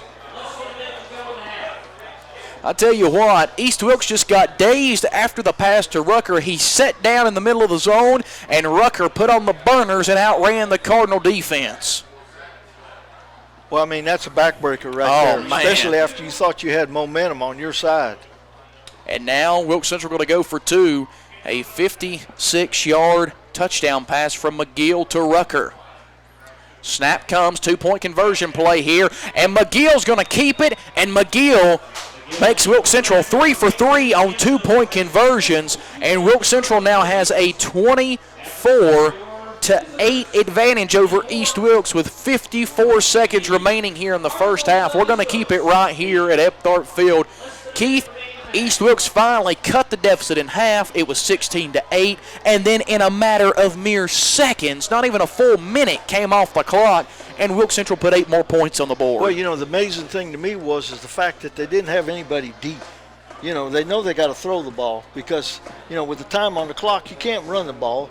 And, man, that's just a defensive breakdown. Absolutely. Now it's East Wilkes' turn to try to respond. They've got 54 seconds, and they've still got 1 timeout to their credit. So you got to believe Coach Jonathan Wilmoth is not just going to rest on his laurels and go into the locker room down 24-8. You got to believe they're going to put the ball right back in the air. Well, you would think so. But, I mean, you know, high school football momentum is such a great thing. Oh, man, momentum is a gold thing in high school football, especially at the 1A, 2A level. So Carlos Reyes Martin to boot the football. Got to believe it's going to be short. We've not seen a deep kickoff at all tonight, and it is. This one's barely going to go 10 yards. It's going to be the Colton Hall catches it, but he's going to be at about the 43-yard line. Yeah, East Wilkes going to have it first down and 10 at their own 43. So, Keith, they've got tremendous field position. They've only got about 57 yards to pay dirt. So, if Wilkes Central can go 60, let's see if East Wilkes can pull 57 out of the hat. So you're going to have trips wide receivers to the top right side of the field. Solo receiver is Eric Adams, bottom left. Martin the lone tailback. A low snap. Gentry back to pass. He's got time. Gentry's going to have to step up. Gentry's got Maston breathing on him. He makes him miss it. Kamen Smith absolutely comes in from behind with a big-time tackle on Briggs Gentry. Keith, that time, Kamen Smith, as East Wilkes is going to burn their final timeout with 45 seconds left. This timeout brought to you by our friends at Alpha Tango Auto Sales, RiverStreet in Wilkesboro. Kamen Smith was lined up as the left defensive end, came all the way back across field. Yeah, I mean, that young man, downfield to make the tackle. He's such a great athlete. I mean, you know, we saw him on the basketball floor last year. I mean, he's just a great athlete. Another score update to our Randy Marion of Wilkesboro scoreboard. 3:45 to go first half. North Wilkes leading Allegheny 26-19. So we'll appreciate that update there at this time. Also, Keith, let's see here. Yeah, that is our only score update at this time. Last update we had was Mount Airy 34-0 on top of Ashe County, and that game still had over 6 minutes to go in the first half. So Coach J.K. Atkins may be on the way to putting over 60 points up in back-to-back weeks. They did it to Surrey Central last week. Ashe County, the latest Granite Bear victim. And, that's who East Wilkes plays next Friday night right here in Ronda. First, welcome to the Northwest 1A Conference. You get Mount Airy. Trips wide receivers, top right. Solo receiver, bottom left is Eric Adams. Martin, the lone tailback. Gentry takes a snap. He's going to throw one up to Adams, and that's, I tell you what, good thing he overthrew it out of bounds, because I tell you what, number 20 for Wilkes Central, Jaden Parker, if that ball is back inside the field of play, he picks it off. So 3rd down and 4 is going to be the call. 39 seconds remain in the first half. East Wilkes has it at their own 48-yard line, trailing 24-8. Keith, if they throw another incomplete here, or they do not get a conversion, and Wilkes Central gets it on the East Wilkes side of the 50, who's to say they still wouldn't have time to put more points on the board? Only a 3-man front for the Eagles here. Snap comes to Gentry. Gentry going to throw one up, and that's going to be caught by Cass, but Cass runs backwards. Now he gets the first down on the second effort. I thought for a second the way he was running back toward midfield, he was going to do himself a disservice, but instead it manages to pick up the Elk Outdoors of Elkin first down and gets out of bounds to boot and has a Cardinal first down and Elk Outdoors of Elkin first down at the Wilkes Central 41-yard line. We're down to 31 seconds to play first half. This would be big if East Wilkes could get a late touchdown on the board before the half, Keith. Yeah, sure would. But great play by Cass to have smarts enough to get out of bounds and stop the clock. 2 receivers to both sides. Gentry takes the snap. Gentry looking. He's going to throw. He's got Adams, and he overthrows him by a mile. Tell you what, Adams and Gentry just have not been on the same page the past couple of weeks. It looked like he expected Adams to go deep, and Adams just broke it off. I tell you, how many overthrows is Gentry going to have before a white jersey comes up with it? And there's a little discussion now between Gentry and Adams. And Adams is going to come to the sideline. In for him comes number 17, Colton Hall. 26 seconds left. 2nd down and 10, East Wilkes. Ball at the Wilkes Central 41-yard line.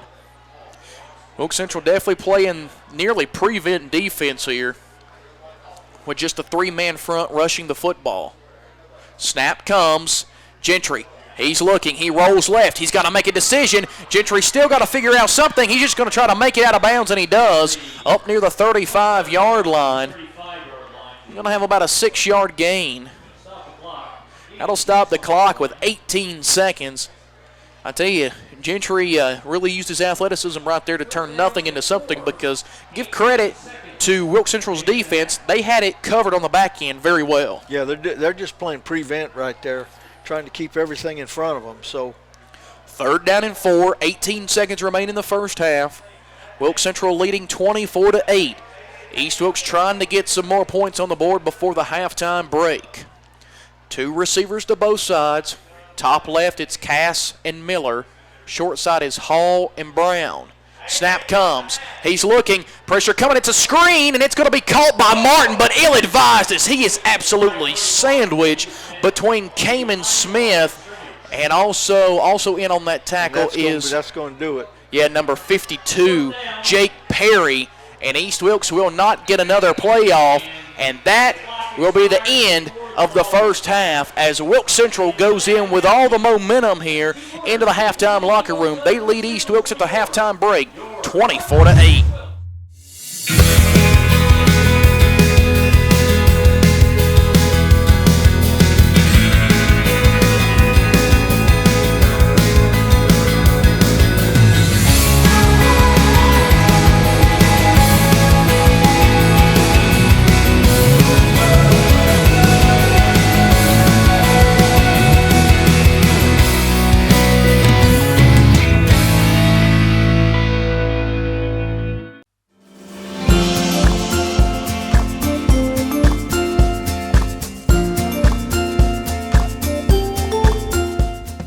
Wilkes Communications has been an invaluable partner to our agency for years. As our technology needs have increased, our need to modernize our phone systems, they've been there every step of the way with us. Anytime I need anything, all I have to do is send an email or make a phone call and somebody's on it immediately.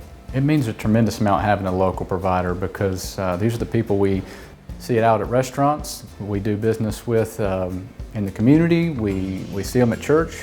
You know, we're here together. We're doing this together, and to know that we have to see each other and meet each other's needs, it keeps us all accountable and honest, and it makes us all better. I don't think that folks in Wilkes County realize the benefit to having a local internet service provider with the capabilities of Wilkes Communication and all that they're investing in to modernize broadband service in an area like Wilkes County. It doesn't exist in other places, and it's a blessing to have it here. Wilkes Communication gives you that personal touch and highly technical expertise in anything any business can need here locally. I couldn't recommend them enough. I would refer any family, friend, or business to them.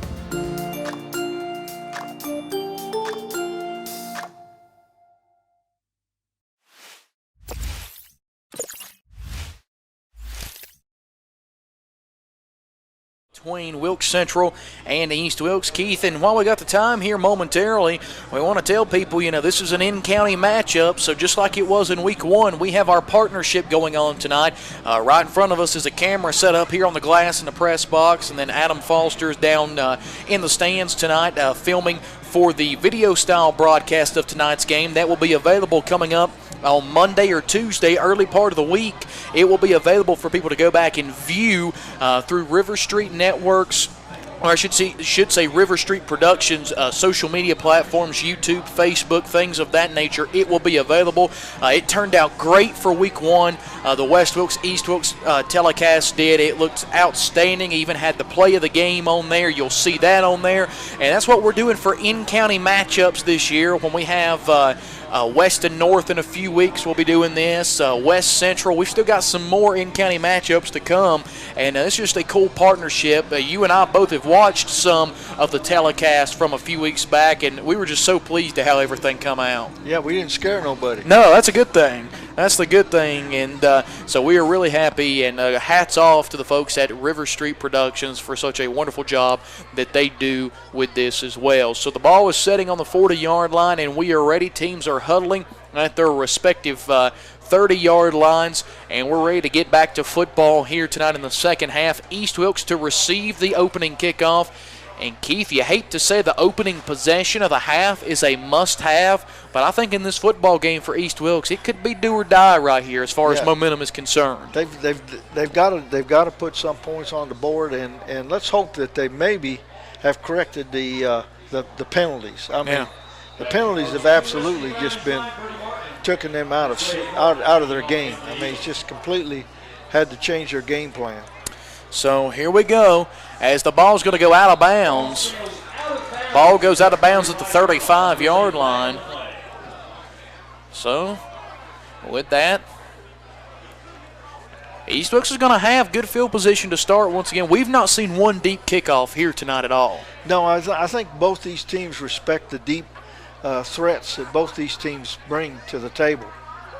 So it's going to be first down and 10, East Wilkes at their own 40-yard line.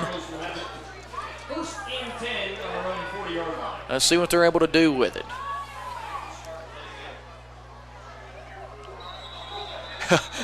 And we got a little ball boy out at the 40-yard line, just walked out and picked the football up. A little kid said, "Here, I'll take that football and take it back to the Wilkes Central sideline." I have to go out on a limb and say that's going to be one of the cooler moments we see in this high school football season. He said, "I think that's my ball." First down and 10. Gentry in the shotgun formation, going to bring Weston Brown in motion. Snap comes. Going to be a handoff to Brody Martin, and Martin's down to the 45-yard line for a 5-yard gain. Great job by Brody Martin. And again, Keith, did you notice that snap was a little bit low? Gentry had to go down below his knees to get it. Yeah, but Brody Martin shows, I tell you what, that young man can run really as good between the tackles as anybody that I've seen this year. I mean, he's so effective running between the tackles. So here we go. Snap comes. It's a handoff to Martin. Martin around the right side, and Martin is going to be short still about a yard or two to a 48, 49-yard line to bring up. I'm going to mark him at the 48 for third down and 2. I got a feeling number 5 gets it for the third straight time, Keith. Well, it could very well be, but he seems to run the ball so much more effectively inside than he does outside. And I seem to think that. So here we go, third down and 2. Ball on their own 48-yard line. Big. This is a big third down right here. Trips wide receivers, bottom left, snap comes. Handoff, Brody Martin. Martin's got the first down. Martin's across the 45 and falls forward to the Wilkes Central 42-yard line, and that'll move the chains for an Elk Outdoors of Elkin first down. Beautiful run that time by Brody Martin. It's been a steady diet of number 5 here to start the first half. Or second half, I apologize. Well, that's one thing East Wilkes has done effectively, and that's so far tonight, that's run the football.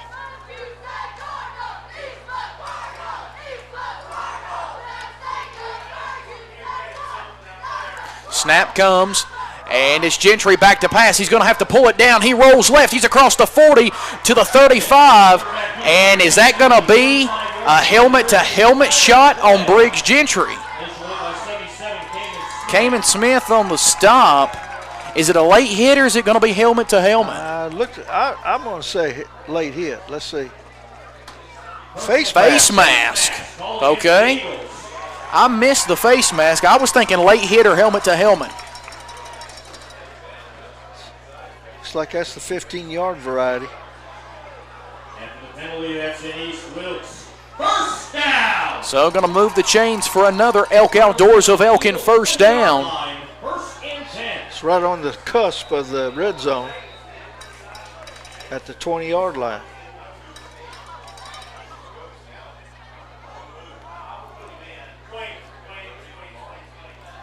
Let's hope that they can continue this offensive drive and not a great and pass. Now That it was is to going Cass. to be Ethan Cass, the intended receiver. That's about a 6 or 7 yard pass right there. We'll set up about a second down, call it 4 at the 20 or 15-yard line. Actually going to mark him just over the 15 at the 14.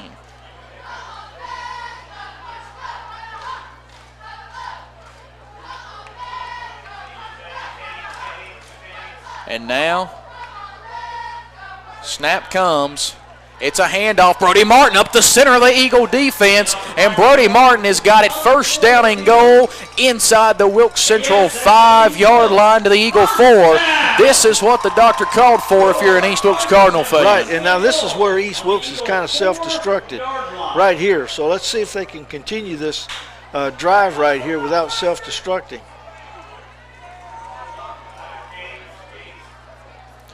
And now Gentry in the shotgun. It's going to be a handoff. Brody Martin, and Wilkes Central was ready for it that time, Keith. Absolutely nowhere to go. No gain on that run. Second down. Yeah, this is good opportunity right now for one of them RPO type things where he just, depending on what the defense gives him, whether Gentry pulls that out, takes it around himself. And now, split backfield with Brown and Gentry. Snap comes. It's a handoff. Brody Martin right side. Brody Martin's not going to get there. That's going to bring up third down and goal. And he's going to be marked. Looked like about the, what, 2? 3. Is it the 2 or the 3? Well, the side judge is not standing on the 3. Yeah. Well, he's in between the 2 and the 3. 2 on that run.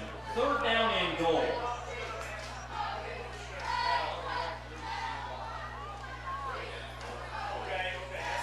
So here we go, split backfield with Brown and Martin. Look for Weston Brown to get it here. It's going to be Gentry. He's going to keep it. He rolls left. He throws, and it's incomplete. He had Ethan Cass wide open, and Keith, that ball was too high and it sailed. Yeah. That's going to be one East Wilkes is going to want back. Well, you know, he had actually 2 receivers that he could have thrown to that time. He could actually throw the ball to Brown or Cass. Both of them were wide open. Fourth down and goal. Ball on the 3-yard line. 3-yard line You here. hate to see, if you're East Wilkes, you hate to see yourself in this position once again. Could be do or die right here. Fourth and goal from the Wilkes Central 3. East Wilkes trailing 24-8. Just over 8 minutes to go, third quarter. This is still the opening drive of the second half. A big defensive stand could be on the horizon here for Wilkes Central. Snap comes, and East Wilkes jumps. False start. Keith? Self-destruction. Self-destruction. Just undisciplined penalties is absolutely killing the Cardinals here.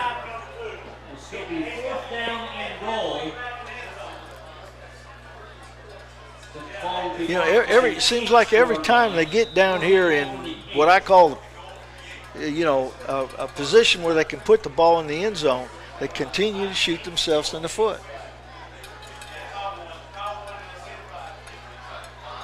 Makes it a lot tougher now. Now you're going to have a timeout, Wilkes Central. And now Wilkes Central going to burn a timeout. This timeout brought to you by our friends at Alpha Tango Auto Sales, River Street in Wilkesboro. So, Keith, it's 4th and goal. Ball is on the 8-yard line.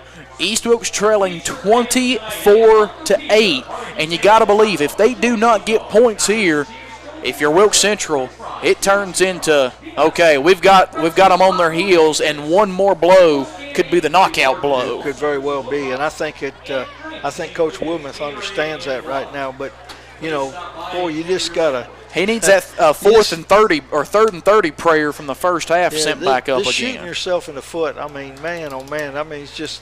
From an offensive standpoint, it's a killer. Man, it's one of those things.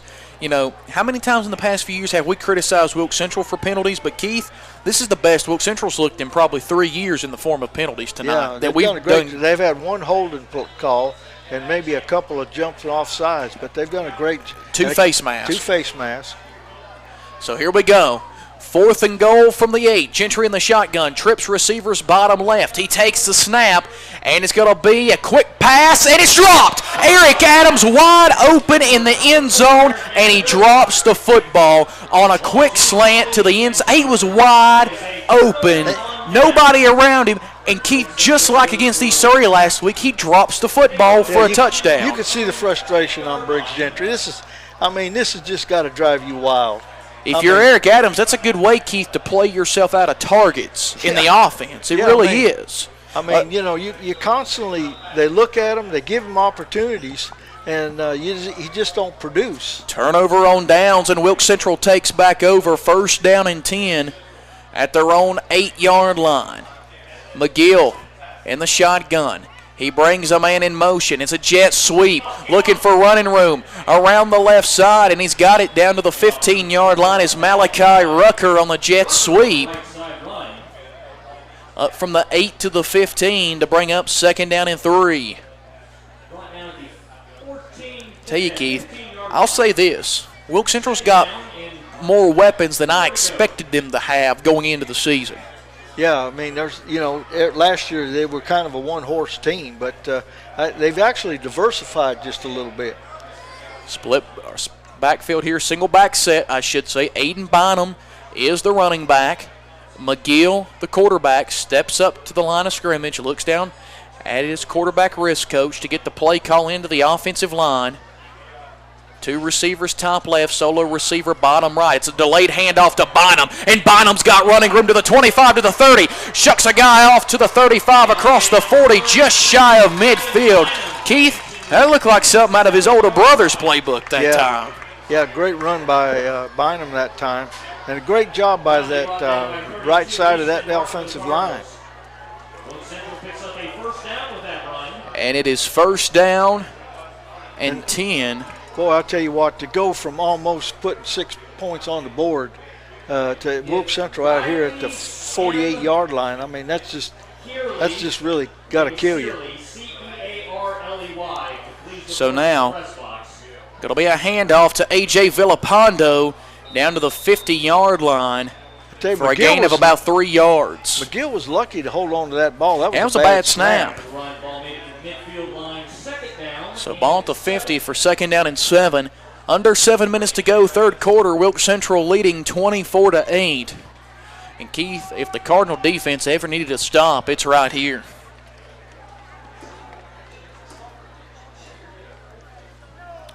So here we go. McGill, the quarterback. Villapando, the tailback. The H-back is Hunter Wiles. 2 receivers to the bottom right side, ball in between the hash marks. It's a handoff, Villapando. Villapando is going to ground out maybe 2 yards to set up 3rd down and 5 at the East Wilkes 48-yard line. So a big 3rd down here for East Wilkes, Keith. They really need a stop. Well, you got to wonder if is Wilkes Central going to be, are they going to go 4 downs here? Well, when you're up like this, if you're across the 50, I think Wilkes Central's the type of team, they're going to throw caution to the wind. What say you? Well, I assume they're going to go for it, but let's see. McGill takes the 3rd down, shotgun snap. It's a quick screen to Hayes, and Hayes is going to have the 1st down and more. He's still on his feet. It takes multiple black shirts to bring him down. It was a combination of Brody Martin and Brennan Ardner that finally brought him down all the way across the Cardinal 40 to the Cardinal 39 for an Elk Outdoors of Elkin 1st down. Keith, that was just pure athleticism and strength by Terry Hayes. Well, also you got to realize that they understand Hayes' speed, so they're going to have to play off of him. Yep. And that was a great read by the offensive coordinator right there to see that Adams is way off the line of scrimmage from Hayes. And now it's going to be 1st down and 10 at the Cardinal 39-yard line. Villapando, the running back. 2 receivers to the short side. Terry Hayes comes in motion. It's a jet sweep. Hayes cuts it up. Hayes has got a little bit of running room as he's going to get from the 39 to about the 35-yard line. I think they're going to mark him back at the 36. So a 3-yard gain to make it 2nd down and 7. And that clock is ticking. We're under 5 minutes to go, 3rd quarter. 24-8. Keith, not only has Wilkes Central put up points, but they've used the clock in the process tonight. Yeah, great job by them keeping East Wilkes offense off the field. So between that and the East Wilkes penalties, it's been all Wilkes Central from that point. McGill in the shotgun. He takes the snap. It's a handoff. Around the right side goes Villapando. He's got the 30, 25, still on his feet, 20 before Brody Martin finally tackles him out of bounds. A.J. Villapando. Keith, pick your poison. It's Bynum, it's Villapando, it's Terry Hayes, it's Malachi Rucker. It doesn't matter who it is tonight. It's all Wilkes Central on the offensive side of the football here. They have kept things absolutely running like a well-oiled machine. There is no one guy you can really key in on. Well, I mean, they got great, and like I said, this is not the Wilkes Central team of old. Yeah. Basically last year they were a one-horse wonder. Yeah, it was all Joe Ray. Really the last 2 years. So here we go. Another Elk Outdoors of Elkin 1st down. Pistol formation. Rucker goes in motion in front of the face of McGill from right to left. Still at the inside slot position. McGill takes the snap. He rolls left. He's throwing, and it's going to be caught by Rucker. Rucker cuts back inside, and he's in. Touchdown, Wilkes Central. A 20-yard touchdown strike from McGill to Rucker. Their 2nd connection of the night, and Wilkes Central may have delivered a knockout blow to this East Wilkes bunch, 30-8 with a 2-point conversion pending. Malachi Rucker is putting on a game here tonight. It's McGill and Rucker again hooking up, and Wilkes Central has extended this lead even more. I tell you, Keith, who wants to be our Sonic Drive-In player of the game more, Rucker or McGill? Both of them making good calls for it tonight. Yeah, great job by and I tell you, that wasn't the easiest pass to pick off. I mean, that was kind of low, but a great job by Rucker to pick that thing off of shoe tops there. Snap comes. McGill going to throw a back corner fade. That is going to be incomplete to Carlos Reyes Martin, who nearly went up over Ethan Cass and made the catch for the 2-point conversion. But nonetheless, 4:19 to go, 3rd quarter. It's Wilkes Central 30, East Wilkes 8. We're back after this on Hometown Christian Radio.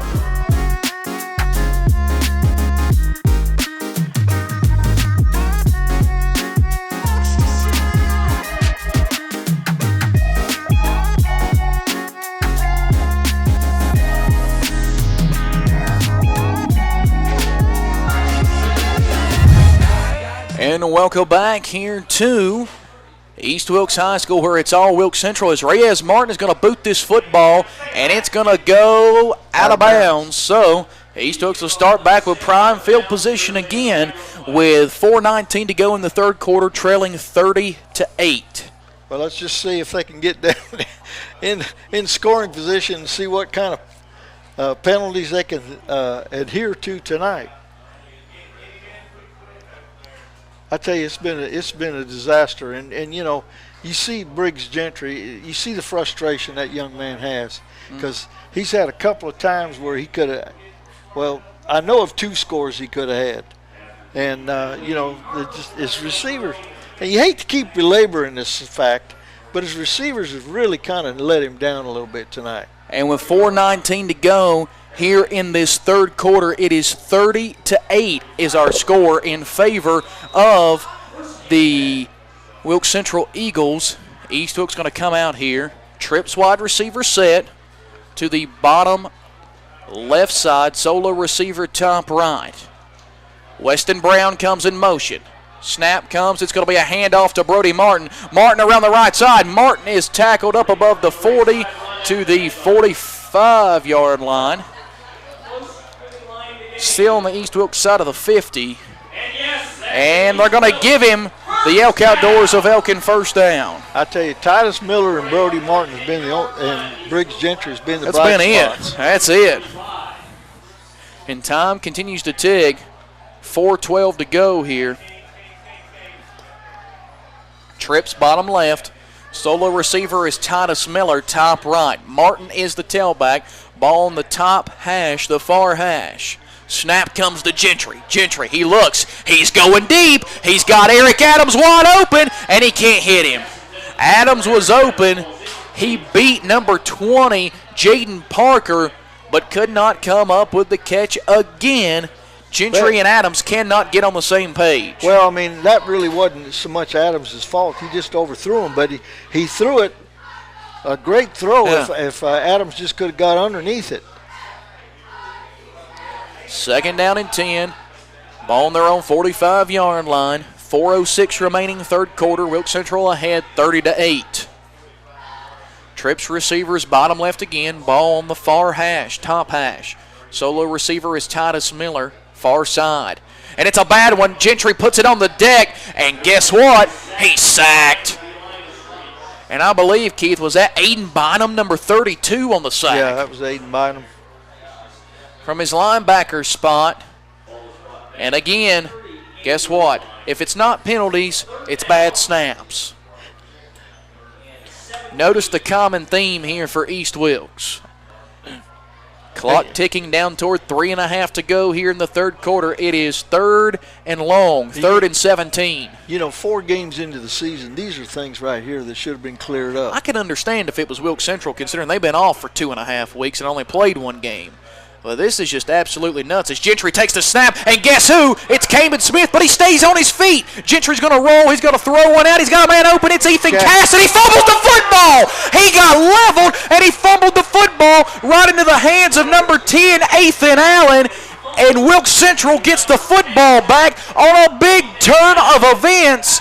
Just when you thought something was going right for East Wilkes, Wilkes Central is there to make the play, and the Eagles take back over first down and 10 in Cardinal territory. What a hit by the Wilkes Central defense. Cass had the ball, had a first down, and just didn't hang on to the ball. Unbelievable. I mean, he got hit, the ball popped up, and great. Man. That might, knock on wood, but that might be a candidate for the play of the game. Yeah. With that kind of hit delivered with that fumble. Holy Allen, cow. what a play. That was a hit. And Ethan Allen was in the right place at the right time. So Wilkes Central takes back over first down and 10 on the East Wilkes 41-yard line. Stack receivers now. Terry Hayes comes in motion from right to left. McGill going to throw the bomb, and he won't get there. Are they going to get pass interference on East Wilkes? He might have been held. Reyes Martin is saying he was being held. And Keith, guess what? Old Man Yellow rears its ugly head again for East Wilkes. I mean, this has been. It's almost comical at this point. Yeah, it's a game of atrocity. I mean, it snowballed, and then it just kept rolling, and now we're just at the point where Wilkes Central is going to have just as many offensive yards and penalties as they are overall yards per play. So now holding is the call Automatic first down. So first down and 10 at the East Wilkes 31-yard line. McGill. 2 receivers top left, ball in between the hashes. Aiden Bynum in at running back. Hunter Wiles is the H-back. Now McGill steps up to the line of scrimmage. Steps back. Bynum swaps from left to right.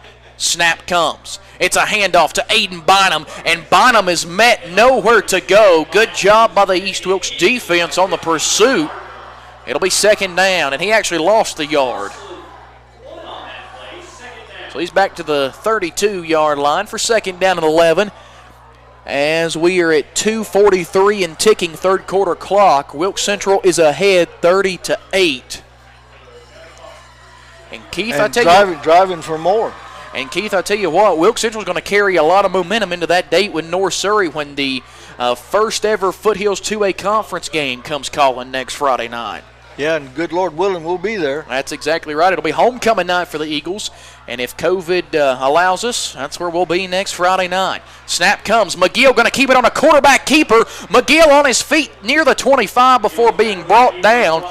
Good scramble that time with McGill on the draw around the outside edge. And Keith, for a guy still a little bit less than a year removed from reconstructive ACL surgery, that was a pretty good little burst. Yeah, pretty good run that time, and so that's going to be third down. Ball is marked at the 24-yard line of East Wilkes. Line marker to gain is the 21. So it's third down and 3. You think Wilkes Central goes to the air here, Keith? I wouldn't be a bit surprised. Two receivers is Rucker and Hayes. Now Hayes comes on a jet sweep, and Hayes gets it, and Hayes is going to be stopped short and actually pushed backwards. Forward progress. They're going to give him forward progress. I don't think forward progress. 32. They're going to back him up. He lost to the 26. He went backwards a couple of yards.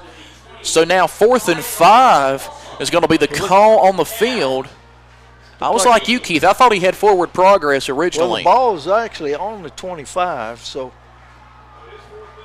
4th down and 4 I tell for the Eagles, and they're going to go for it. It really needs a stop right here. I mean, McGill turns to the sideline. Ball is on the top left hash. Look at Carlos Reyes. And now we've got a timeout. Central timeout. Timeout Wilkes Central. This timeout brought to you by our friends at Alpha Tango Auto Sales, RiverStreet in Wilkesboro. 39 seconds to go, third quarter. So we're going to keep it right here. 4th down and 4 for Wilkes Central is the call on the field. I'll tell you what, Keith. You think that McGill looks the way of Reyes Martin here toward the end zone, or you think you look for a guy like Malachi Rucker here? Well, I like the fact that Reyes Martin's kind of out there on an island by himself, and he's got one-on-one coverage out there. So, I think at this point in time, I believe Reyes Martin would be my target. That's going to be somebody to look for. But again, Malachi Rucker has had a great night tonight. He has really made an impact in this football game. And again, you've had a dual threat at running back with Villapando and Aiden Bynum. I mean, I know we've said it multiple times, but Keith, this truly has been a well-oiled offensive machine by Wilkes Central. It definitely has, and you don't be. Here we're going to go trips wide receivers to the wide side. That's the bottom right side. You've got Hayes. You've also got Allen and Rucker. Snap comes, pump fake. Now McGill's going to have to do something. He's still looking. Pocket breaks down, and McGill's just going to get out of bounds. Smart play by McGill not to force anything. So East Wilkes' defense, they do get a stand with 31 seconds left. So they force the turnover on downs here with 31 seconds left in the third quarter, trailing 30-8. Well, considering what could have happened after that play by Cass. Worked out pretty well. So East Wilkes will take back over. First down and 10 at their own 25-yard line. So that basically negates the fumble by Ethan Cass. And, there's one thing we have not seen tonight. What's a that? Punt. Yeah, we've not seen a punt on either side of the football. It's been 4th down territory or touchdown for both of these squads tonight, with one turnover squeaked in by East Wilkes. So here we go, first down and 10, Cardinals at their own 25-yard line. 31 seconds remain third quarter, East Wilkes trailing 30-8. Gentry in the shotgun. Trips receivers to the short side, that's the top right side as the ball's on the far hash. Snap comes. It's going to be Briggs Gentry around the right side. Gentry on a quarterback keeper, and he's going to get a gain of over 5 yards across the 30 to about the 32-yard line to bring up second down and 3. And that may take us to the quarter. Let's see if East Wilkes tries to hurry up as we're down to 11 seconds and ticking. Offensive line is coming. They may get one more play off if they hurry here. Down to 4 seconds, 3 seconds, 2 seconds, 1 second, and they're going to the quarter. So we head to the fourth and final quarter. 12 minutes remain here in Ronda. Our score, Wilkes Central 30, East Wilkes 8. We're back after this on Hometown Christian Radio. And welcome back here to Ronda as it's second down and 3 for East Wilkes at their own 32-yard line. Snap comes. It's a handoff to Brody Martin, and Martin's got running room across the 40, upended barreling over Eagle defenders just shy of the 45 at the 44-yard line. That was Villapano that made the stop right there, but you know, you got to believe that Brody Martin's got pretty close to 100 yards rushing. Yeah, absolutely. I mean, that's been one of the few bright spots for the Cardinals tonight. Ball's on the ground, and Wilkes Central recovers. And we got a helmet that comes off, back-to-back turnovers as number 50, Justin Bumgarner, comes up with the fumble. And Keith, guess what? It's another self-inflicted wound by East Wilkes. Can you believe? I mean, you know, if you remember the old show, Hee Haw, you remember that song they always used to sing, Gloom, Despair, and Agony on Me, Deep Dark That's been the theme song excessive misery for the Cardinals tonight. Another turnover, and Wilkes Central takes back over. First down and 10 at the Cardinal 42-yard line with 11:33 to go in the fourth quarter, and ahead 30-8. Reyes Martin comes in motion. McGill going to go for the deep bomb, and he's got it, and it's going to be caught. Terry Hayes for a Wilkes Central touchdown, a 42-yard bomb, and there's the exclamation point on this matchup here tonight in Ronda. Keith, that didn't take long. Well, once again, that's the first time they really targeted him. You know, they tried earlier in the game, but you got to figure they was going to go back to it eventually.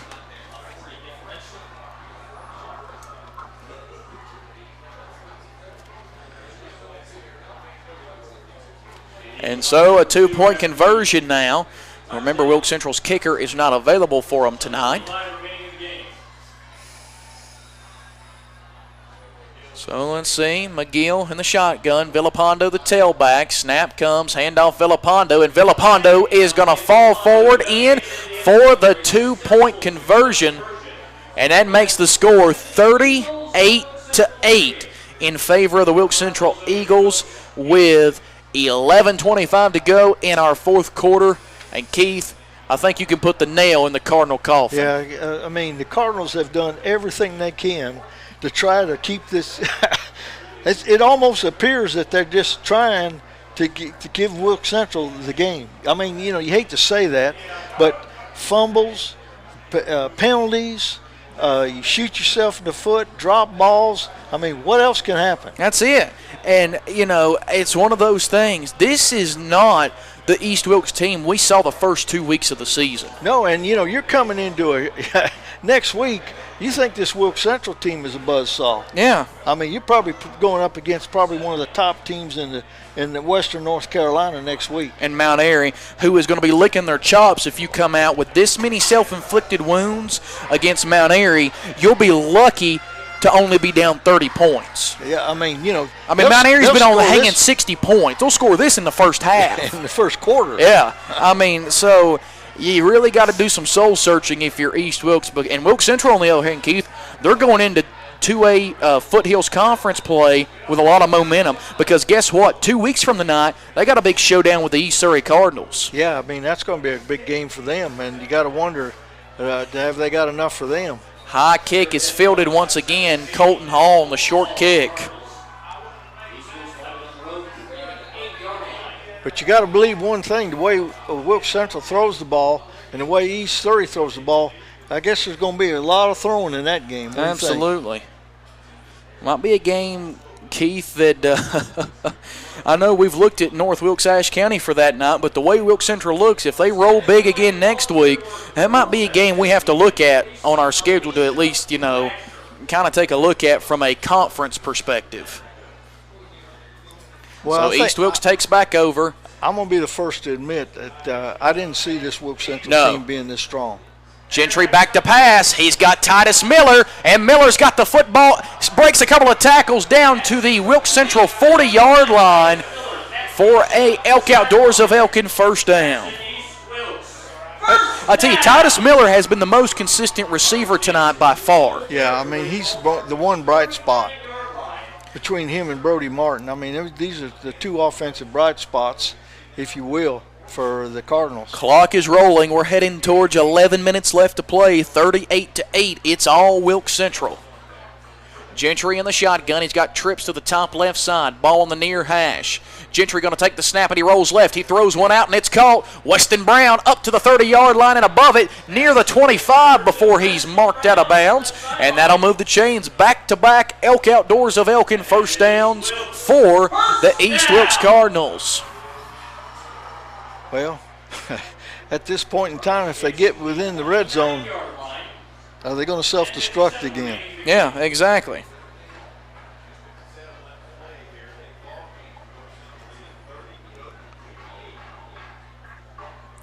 So Gentry going to be in the shotgun with trips to the bottom right side again. Martin the tailback, and now we got a timeout.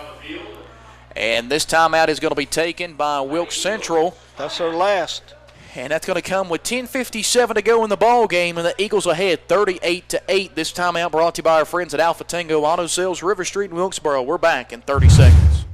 And welcome back here to East Wilkes High School. 10:57 to go, 38-8 is our score. It has been all Wilkes Central here tonight. And Wilkes Central defense just trying to pin their ears back a little bit here, knowing that they've pretty much got this game in hand, up by 30 with just under 11 minutes to play. Gentry in the shotgun. He takes a snap. He's looking. He rolls right. He throws, and that ball's going to be caught by Cass to the 25, and then he'll be run out of bounds just right there above it to about the 23-yard line.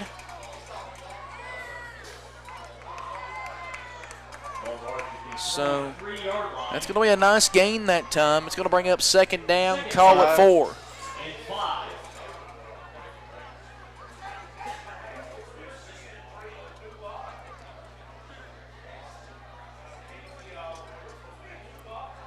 So here we go. Gentry in the shotgun, trips to the top left side of the field. Gentry going to throw toward the end zone, and it's going to be caught. Ethan Cass fighting forward. Is he in? He is. Touchdown, East Wilkes. So with 10:41 to go, East Wilkes has got a touchdown to make it 38-14 with a 2-point conversion pending.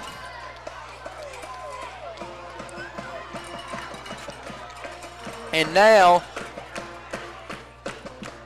10:41 to go. East Wilkes lining up the point after try, and they are going for 2. You got to go for 2 if you're East Wilkes, because you're behind the 8 ball as far as the scoring evens out by increments of 6, 7, and 8. Snap comes. It's a quarterback keeper with Gentry, and he doesn't get there.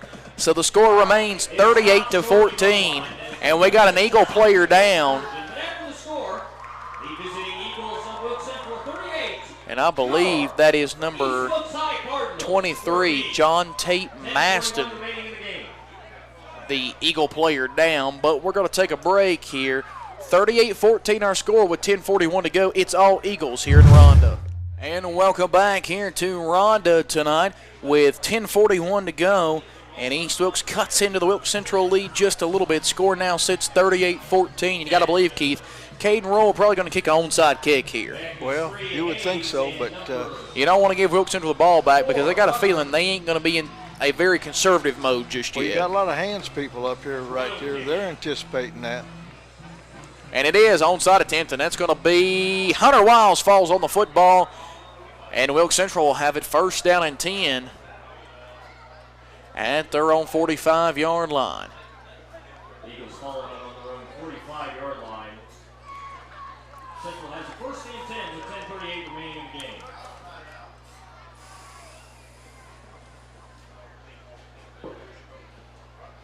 So We got a flag. it's going to be against Wilkes Central. Got a penalty on Wilkes Central. It's going to back them up from the 45 to the 30, so it's a 15-yard penalty. Personal foul against the Eagles. They'll bring the ball back to the 30-yard line, 15-yard penalty. Central has a first and 10. Well, at this point in time, if you're an East Wilkes fan, basically you're just playing for a little credibility right here. And East Wilkes just jumped off sides. Now we got another flag. So make that only a 10-yard penalty, basically. Again, Keith, it has just been one penalty flag after another on East Wilkes. The funny thing about that is the guy that jumped off the sides was right there on the ball. He was right there, right there at the ball. And now it's going to be Villapando around the left side. Oh, he got a penalty flag, so hold on. Let's see what the flag is for. Villapando was knocked back. It's in the vicinity of holding, so. Came in from the side judge. We'll see what he has to say. One would assume it's on Wilkes Central. Yeah, they said, it looked like Coach Woolman said send him backwards, so. Coach Woolman's just searching for anything at this point. Got a hold, yeah. Or blocking the back. They're blocking the back, I'm sorry. So blocking the back against Wilkes Central. Well, I guess turnabout's fair play. You know, we've seen about every penalty conceived to man on the East Wilkes side, so I guess it's about time we're trying to even the penalties Absolutely. out there. First and 20. So first and 20 for Wilkes Central at their own 20-yard line. Two receivers top left. Hunter Wiles, the H-back. Villapando, the running back. Terry Hayes, the bottom solo receiver. It's going to be a delayed handoff to Villapando. He makes a couple of Cardinals miss and then runs into a pile of black jerseys back at the line of scrimmage for no gain.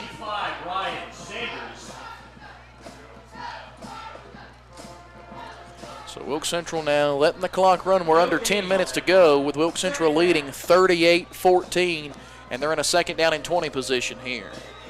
Well, you know, other than the big run by Bynum in that third period, they've pretty well stopped the running attack for Wilkes Central.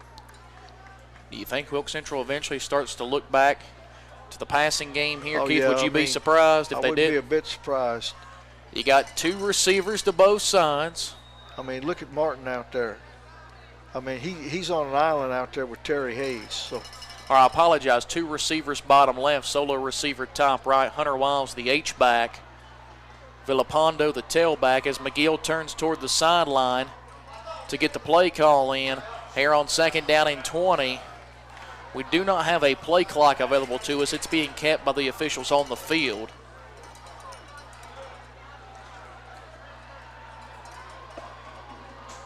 So here goes Villapando as he gets the play call in.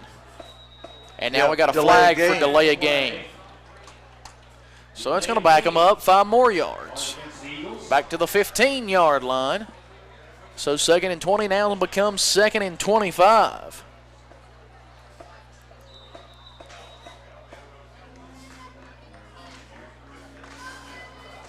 you got to believe at this point you got to be thinking that they're looking at Terry Hayes because he's in single coverage out there, and he He's got speed on Adams out there.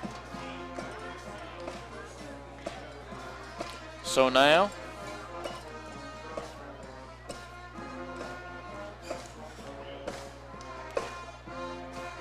two receivers go top left. Snap comes. McGill gonna pass. McGill going deep, and he's got Hunter Walls open. Hunter Walls to the 45 to the 50. Hunter Walls 40, 30, 20, 15, 10, 5. That's a Wilkes Central touchdown of the variety of a huge play. 85 yards. Hunter Walls from C.J. McGill, and that makes it 44-14. It is a track show here tonight for the Wilkes Central offense. Foot on the throttle, full steam ahead.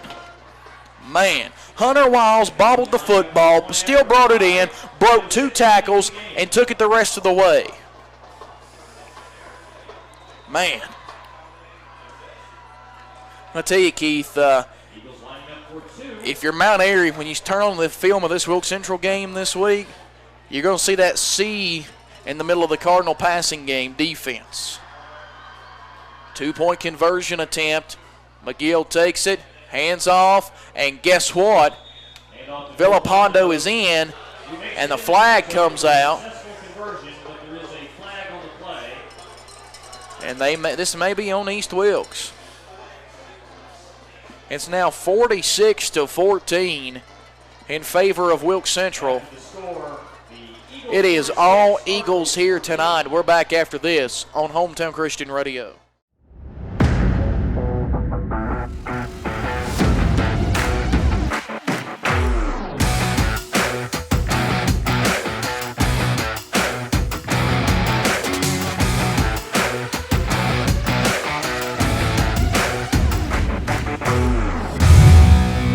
Welcome back here to East Wilkes High School. 9:06 to go, fourth quarter, 46-14. Wilkes Central is routing at this point right now, East Wilkes. And Keith, I tell you what, if this is the way Wilkes Central looks against East Wilkes, I know who my money is to win the Wilkes Mythical Cup this year. Yeah, they definitely are the team to beat. And the in Wilkes County. Yeah, the passing attack has just been awesome. So here we go, Rez Martin. It's a slow worm-burning kick that's muffed. It's still on the grass, and finally East Wilkes falls on it. Boy, now wouldn't that have been something if they'd have gave the ball right back in that predicament. So East Wilkes offense going to come back onto the field. Keith, do you think eventually we see clean jerseys start taking snaps again for East Wilkes like we have the past couple of weeks? Well, you would think so, but as Gentry trots back on the field with 9 minutes to go, and his team trailing 46-14. So East Wilkes is going to have to do some soul searching. They're going to fall to 2-2 tonight, and in danger of falling to 2-3. And this is after a 2-0 start because you got Mount Airy coming to town next week.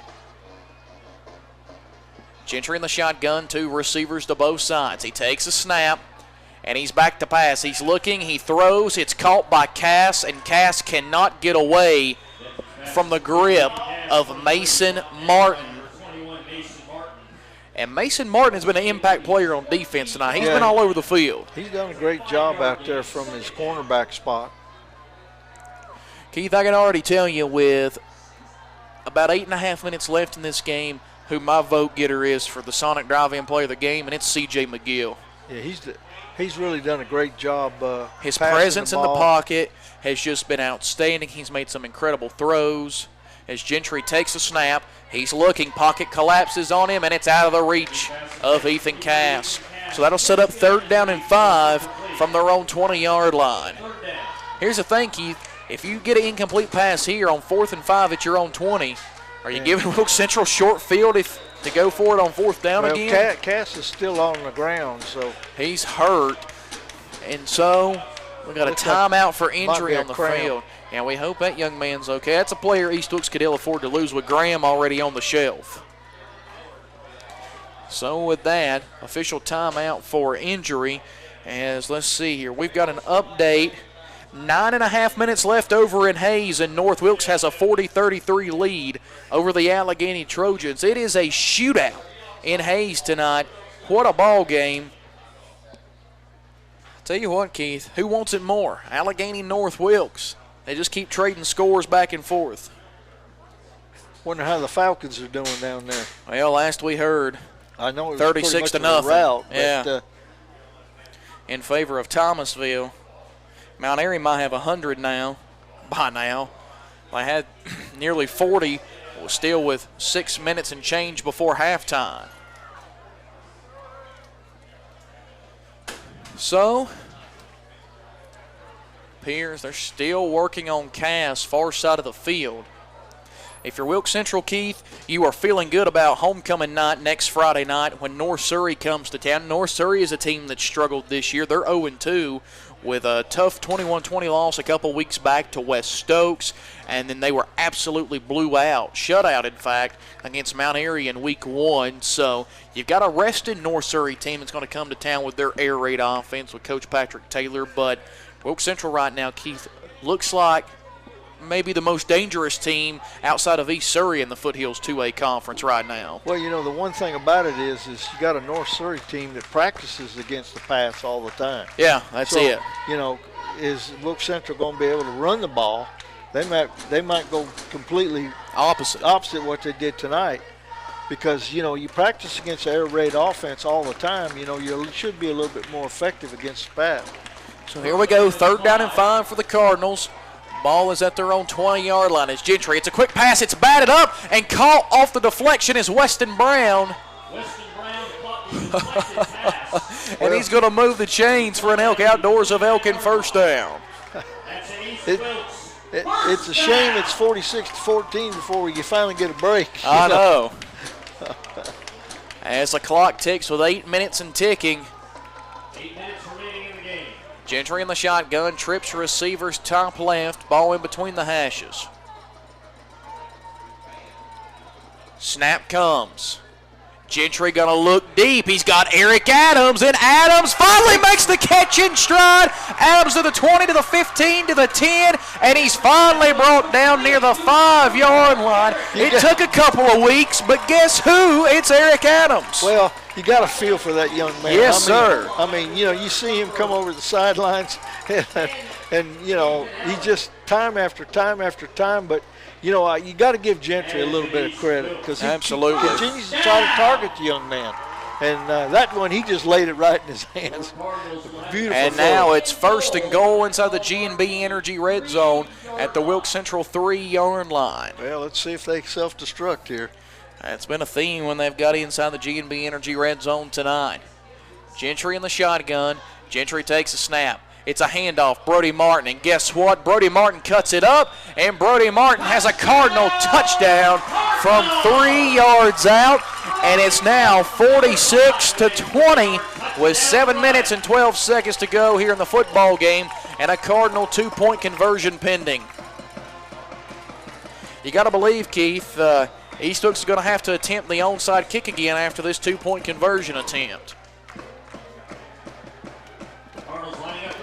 And, of course, we wait to the 4th quarter for all the scoring to really pick up. Snap comes. Gentry's looking, and Gentry's going to be sacked on the 2-point conversion attempt. Great job by number 58, Nate Turner for Wilkes Central. See what the flag is.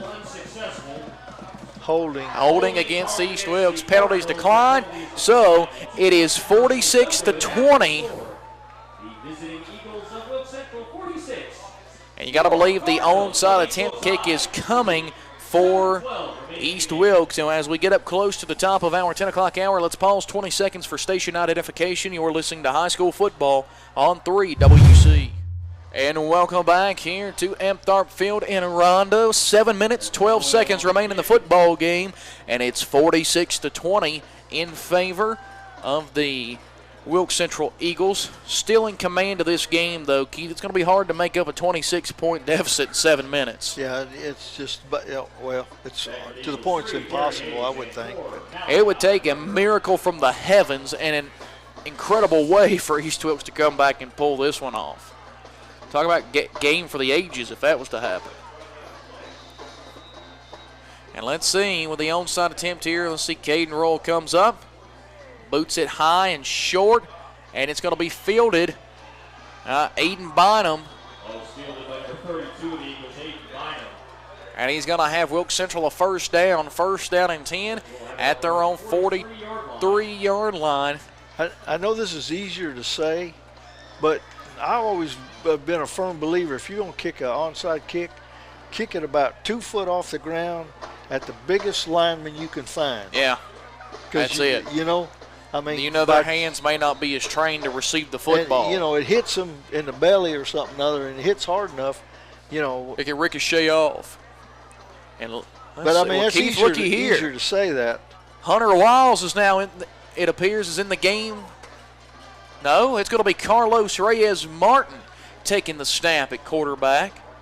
So Reyes Martin will finish this football game, it appears. McGill's night is done. And going into the season, Coach Turner said we could see Carlos split some time with McGill. And now it's going to come here. No sense to keep CJ in the game, I don't think, Keith. As the snap comes, it's a delayed handoff to Aiden Bynum, and Bynum's got room to the 50, to the 45, to the 40, 35-30, 25-20, stumbles to the 10, to the 5, and brought down at the 1-yard line. Aiden Bynum nearly took it the distance. I tell you what, I don't think it really matters at this point. It's whatever Wilkes Central wants to do. Whether by ground or by air, they've got 6 points on their mind. Yeah, that was another great run by Bynum. I mean, he's been their workhorse on these long runs. He showed a lot of speed on that run. So now it is a Elk Outdoors of Elkin first down and goal at the Cardinal 2-yard line inside the G&B Energy red zone. Reyes Martin takes a snap, and it's going to be a handoff. That's number 30, Devin Turner, and he's actually going to lose yardage back to the 4.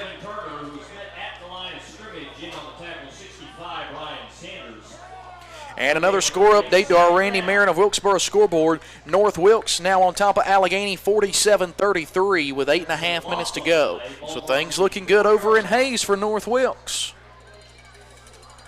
Second down and goal. Ball at the Cardinal 4-yard line. Reyes Martin with Devin Turner, the tailback. Snap comes to Martin. Hand off to Devin Turner, and Turner's not going to have anywhere to go as he goes backwards again to about the 6-yard line. So he's ended up losing 4 yards and 2 carries. Clock is ticking at 5:45 and rolling. I'd say Reyes Martin rolls out and looks to pass here. What do you say, Keith? It's Devin Turner. He just kind of, I'll be honest with you, Keith, I don't know that he was trying to score. Did you notice the way he kind of slowed down a little bit when he got to the line of scrimmage? Well, I think this is kind of Wilkes Central saying, we didn't intend for Aiden Bynum to break that huge run, but when you have a hole the size of Texas and a running back like Aiden Bynum, what do you expect to happen? So Reyes Martin in the shotgun. Reyes Martin takes a snap, and it's going to be Turner again around the left side. Turner is going to be brought down at about the 6-yard line, and Turner appears to be hurt.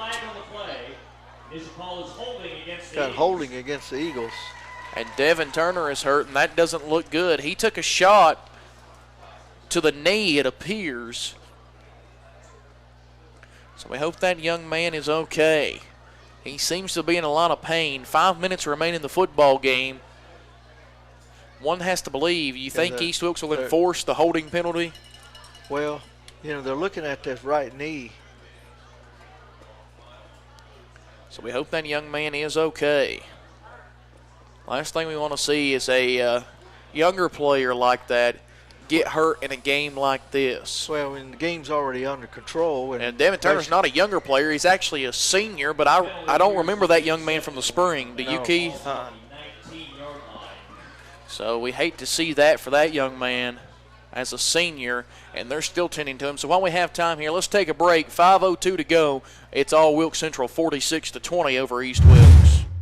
And welcome back, as it is now 3rd down and goal from the 19-yard line for Wilkes Central here, as it's going to be Reyes Martin who loses the football in the exchange, trying to hand it off to ICI Hernandez. Isai Hernandez. So Isai Hernandez, and that was just absolutely dreadful from the start for Wilkes Central.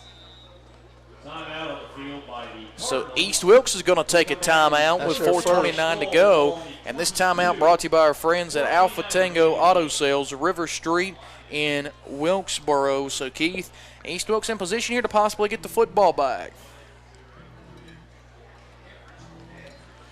And looking around on our Randy Marion of Wilkesboro's scoreboard, trying to get some more score updates. Let's see. Final score, Mount Airy 55, Ashe County nothing. So it's another shutout in back-to-back weeks for Mount Airy as they roll to a big win over Ashe County tonight, 55-0, as the Huskies drop to 0-2. And I tell you, Keith, we called it. We said the post-Dawson Cox and Austin Poe era going into the Northwest 3A, 4A conference, and that Ashe County is a 3A school. They've only got, they've got another non-conference game. They've got 2 non-conference games left, North Wilkes and Watauga. Now, Watauga is a conference game, but because they have to have an extra non-conference game because of the lower number of teams in their conference, they're playing Watauga twice.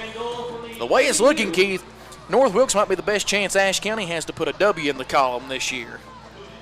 And, that game is under consideration. Yeah. We may think about going up there and doing that 2 weeks game. from tonight, we're going to wait and see. 4th down here as it's a handoff and nowhere to go for Hernandez, and that's going to be a turnover on downs. With 4:24 to go, East Wilkes will take the football back over. That's a turnover on downs. Well, you got to believe at that point in time, Coach Turner. I like that. That was sort of class. That was very classy by act there. Coach Turner. Yeah. I mean, he knew the game was at this point, the outcome was already conceived. And, he put a lot of them, as we say, clean jerseys out there. Absolutely. Briggs Gentry remains in the game for East Wilkes. So does all the other starters. You got Adams and Cass top left. Miller and Brown. Brown comes in motion from left to right. Snap comes. Gentry looking to pass. Gentry steps up, and it's intercepted. Again, it is Ethan Allen, and this may be a pick 6. Allen down inside the 20, finally brought down, and he overthrew that by a mile, and Ethan Allen with the interception. Ethan Allen, Keith, he's got an interception. He's got a fumble recovery. He's kind of played big in the turnover department tonight, and now Wilkes Central has it 1st down and 10 at the 11-yard line. Inside the G&B Energy red zone. I tell you, they're making it. East Wilkes is making it hard on Wilkes Central not to want to score. Yeah, I mean they're doing everything but give it. I guess you could give them a safety, I guess. So Reyes Martin remains in at quarterback, and Isai Hernandez is the tailback. It's a little bowling ball out there, number 34. Kind of reminds you of a Hanchy. Kind of almost looks like Hanchy out there. He's a little bit thicker than Holt Hanchy as far as through the middle section. Snap comes, handoff to Hernandez, and he just bowls his way in between the guard and the tackle for little to no gain. Hernandez, who's been He may have actually lost a yard. He did back to the 12-yard line. lost 1 on that run. 2nd down. Tiki, it kind of reminds you of the fullback that played for the Panthers a few years ago that played college at Coastal Carolina. His name escapes me at this time, but he was known as a bowling ball. That's exactly who Hernandez reminds me of. Well, if you remember, back in the day, Don Nottingham, they called him the human bowling ball. And fact of the matter, I had the opportunity to meet that guy. 2nd down and 11 for Reyes Martin.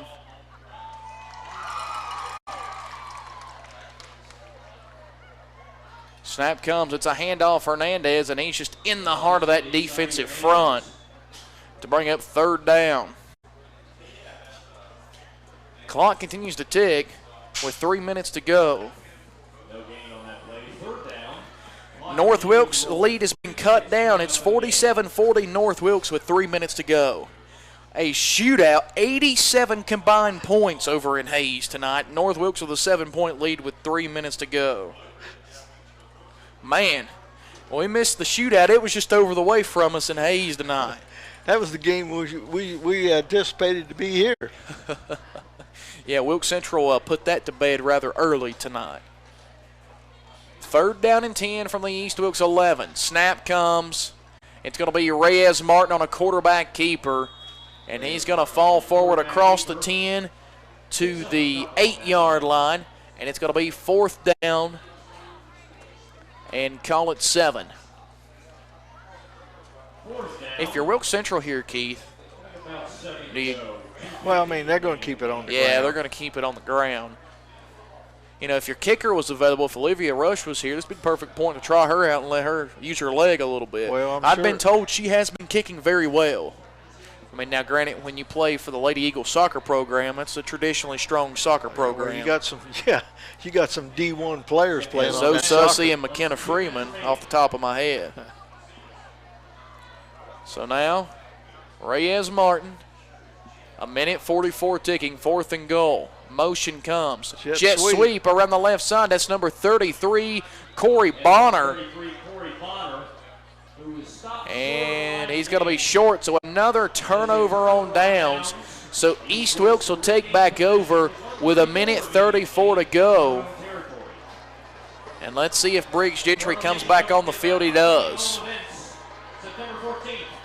So last couple of weeks, we've seen Eric Adams take some snaps at quarterback, but not tonight. As Gentry trots back out. And now, Keith, East Wilkes, there's a good chance that come Monday or Tuesday, they may not be ranked anymore after this performance tonight. Yeah, I mean, the anticipation, the first 2 weeks really kind of give you a false sense of hope right there. Yeah, absolutely. So Gentry going to be in the shotgun. Let's see if they just keep it on the ground here, Keith. We'll wait to see. Snap comes. It's going to be a handoff.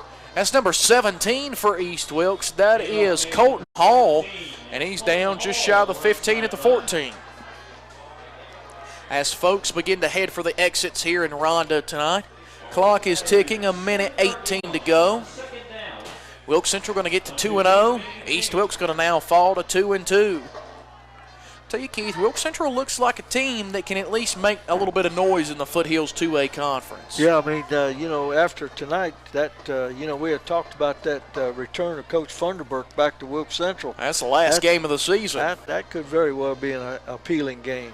And now Hall again going to get the handoff as he gets to about the 15-yard line, and that's nowhere to go for him.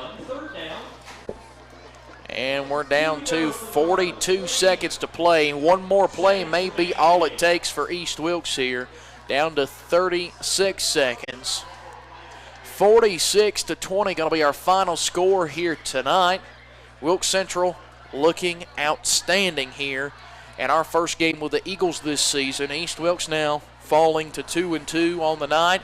Down under 20 seconds to play. One more snap is all it's going to take. Gentry gets it. He's going to hand it off, and Easton Martin's got running room.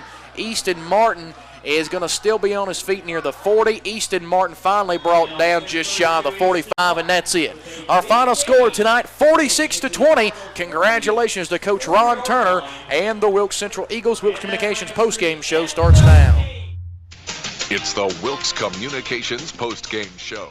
Online at wilkes.net or find out more by calling 336-973-3103. And welcome back to Ronda here tonight, where Wilkes Central rolls to a 46-20 victory over the East Wilkes Cardinals, and now East Wilkes falls to 2-2 on the season. With a date with Mount Airy next week, things don't look good here in Ronda for the foreseeable future. That is for sure, because Mount Airy is as much of a well-oiled machine and then some as much as this Wilkes Central bunch it looked here tonight. Well, Keith, our Sonic Drive-In player of the game tonight for the winning Wilkes Central Eagles, it's got to be the quarterback, C.J. McGill. Yeah, I mean, he actually had a great game. I mean, a lot better than I thought. But for him to have a great game, he had to have great protection. Absolutely. So that offensive line gave him plenty of time. He got to sit back in the pocket, got to survey the field, see the receiver that he needed to get. And, I know that he got our player of the game, but that offensive line did a great job up there keeping him in the pocket. Oh, absolutely they did, and hats off to C.J. McGill. He is our Sonic Drive-In player of the game here tonight. And, Keith, our Randy Marion Chrysler Dodge Jeep Ram drive of the game, I'll be honest with you, when I look back over it, I'm going to go out on a limb and say the best drive of the game for Wilkes Central may have been the opening drive of the game. The way they come out of the gate, used up over 5 minutes, and converted a 4th down and 19 on that opening drive. To me, that warrants, because from that point on, it was all Wilkes Central. Well, I mean, great. And the thing about it was Carlos Reyes Martin, that catch was unbelievable. Oh, man. I mean, a 4th and 19, and, you go down there and you put it in the end zone, and from that point on, you could just see the wheels start falling off for the East Wilkes Cardinals. You could. I mean, time after time after time they got in the red zone. They shot themselves in the foot. Penalties.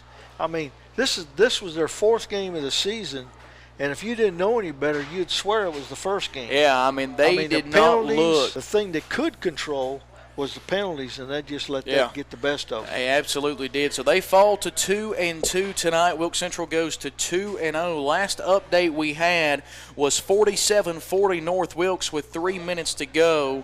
And I'm in the process of trying to find out an update here with that game being so close. Hopefully North Wilkes is able to hold on homecoming night and be able to pull that victory out of the hat. That would be a huge get for North Wilkes, because they really let victory slip out of their fingers in the first game. And Coach Wotecki said it best last night on the Foothills Sports Review. He said, we are a program that has to learn how to win before we're able to consistently win. And that's the truth. It's a program that's not done a lot of winning in recent years, or they've kind of underperformed when people thought they would be better than what they were. So they've got to learn how to win football games, and being in tight games like this is the best way to go about learning how to win football games at this point. And so with that, we're waiting to get a final update from that North Wilkes game. But Keith, next Friday night, we're going to head over to Moravian Falls, as long as, knock on wood here, COVID doesn't rear its ugly head between North Surrey or Wilkes Central. We've got Greyhounds, we've got Eagles. It's homecoming night for Wilkes Central next Friday night. It should be fun festivities out in Moravian Falls, because I tell you what, it's been a while. The last time we were at Wilkes Central for a football game was the fall season of 2019. We were not there in the spring. Every time we had Wilkes Central in the spring, it was on the road. So it's going to be good to get back inside the confines of West Steel Stadium. Yeah, it is, and looking forward to seeing that game. In North Surrey, even though they may have been down some, with that air raid attack, you can never That's it. Call short. And it's the first game of a brand new conference as conference season kicks off. North Surrey, Wilkes Central, part of the new Foothills 2A conference, so that's going to be something good to watch here as always. So we still have not got that final update from North Wilkes and Allegheny here tonight, as it was a big-time win once again for Wilkes Central. They take care of business 46-20 in victory over the East Wilkes Cardinals tonight. East Wilkes going to have to go back to the drawing board after 2 straight big losses. Again, a special thank you to Justin Call, the athletic director here tonight at East Wilkes High School. We appreciate the hospitality. As always, we want to thank all of our great sponsors. And again, we want to wish you a very happy weekend. And again, take some time out tomorrow. Tomorrow is the 20-year anniversary of 9/11. Don't let that forget you tomorrow night, because it was a major turning point in our world's history with the 9/11 terrorist attacks. And tomorrow, think about the nearly 3,000 people that were lost. Send a prayer up. And it's been 20 years since the 9/11 attacks, so don't let that escape you tomorrow. Sometime when you have some time to sit down and put some thoughts together, or maybe send a prayer up and remember the 9/11 people that we lost on that dreadful day in American history. Again, so long from Ebb Tharpe Field here in Rhonda. Our final score, Wilkes Central 46, East Wilkes 20. Congratulations to Coach Ron Turner and the Eagles as they get to 2-0.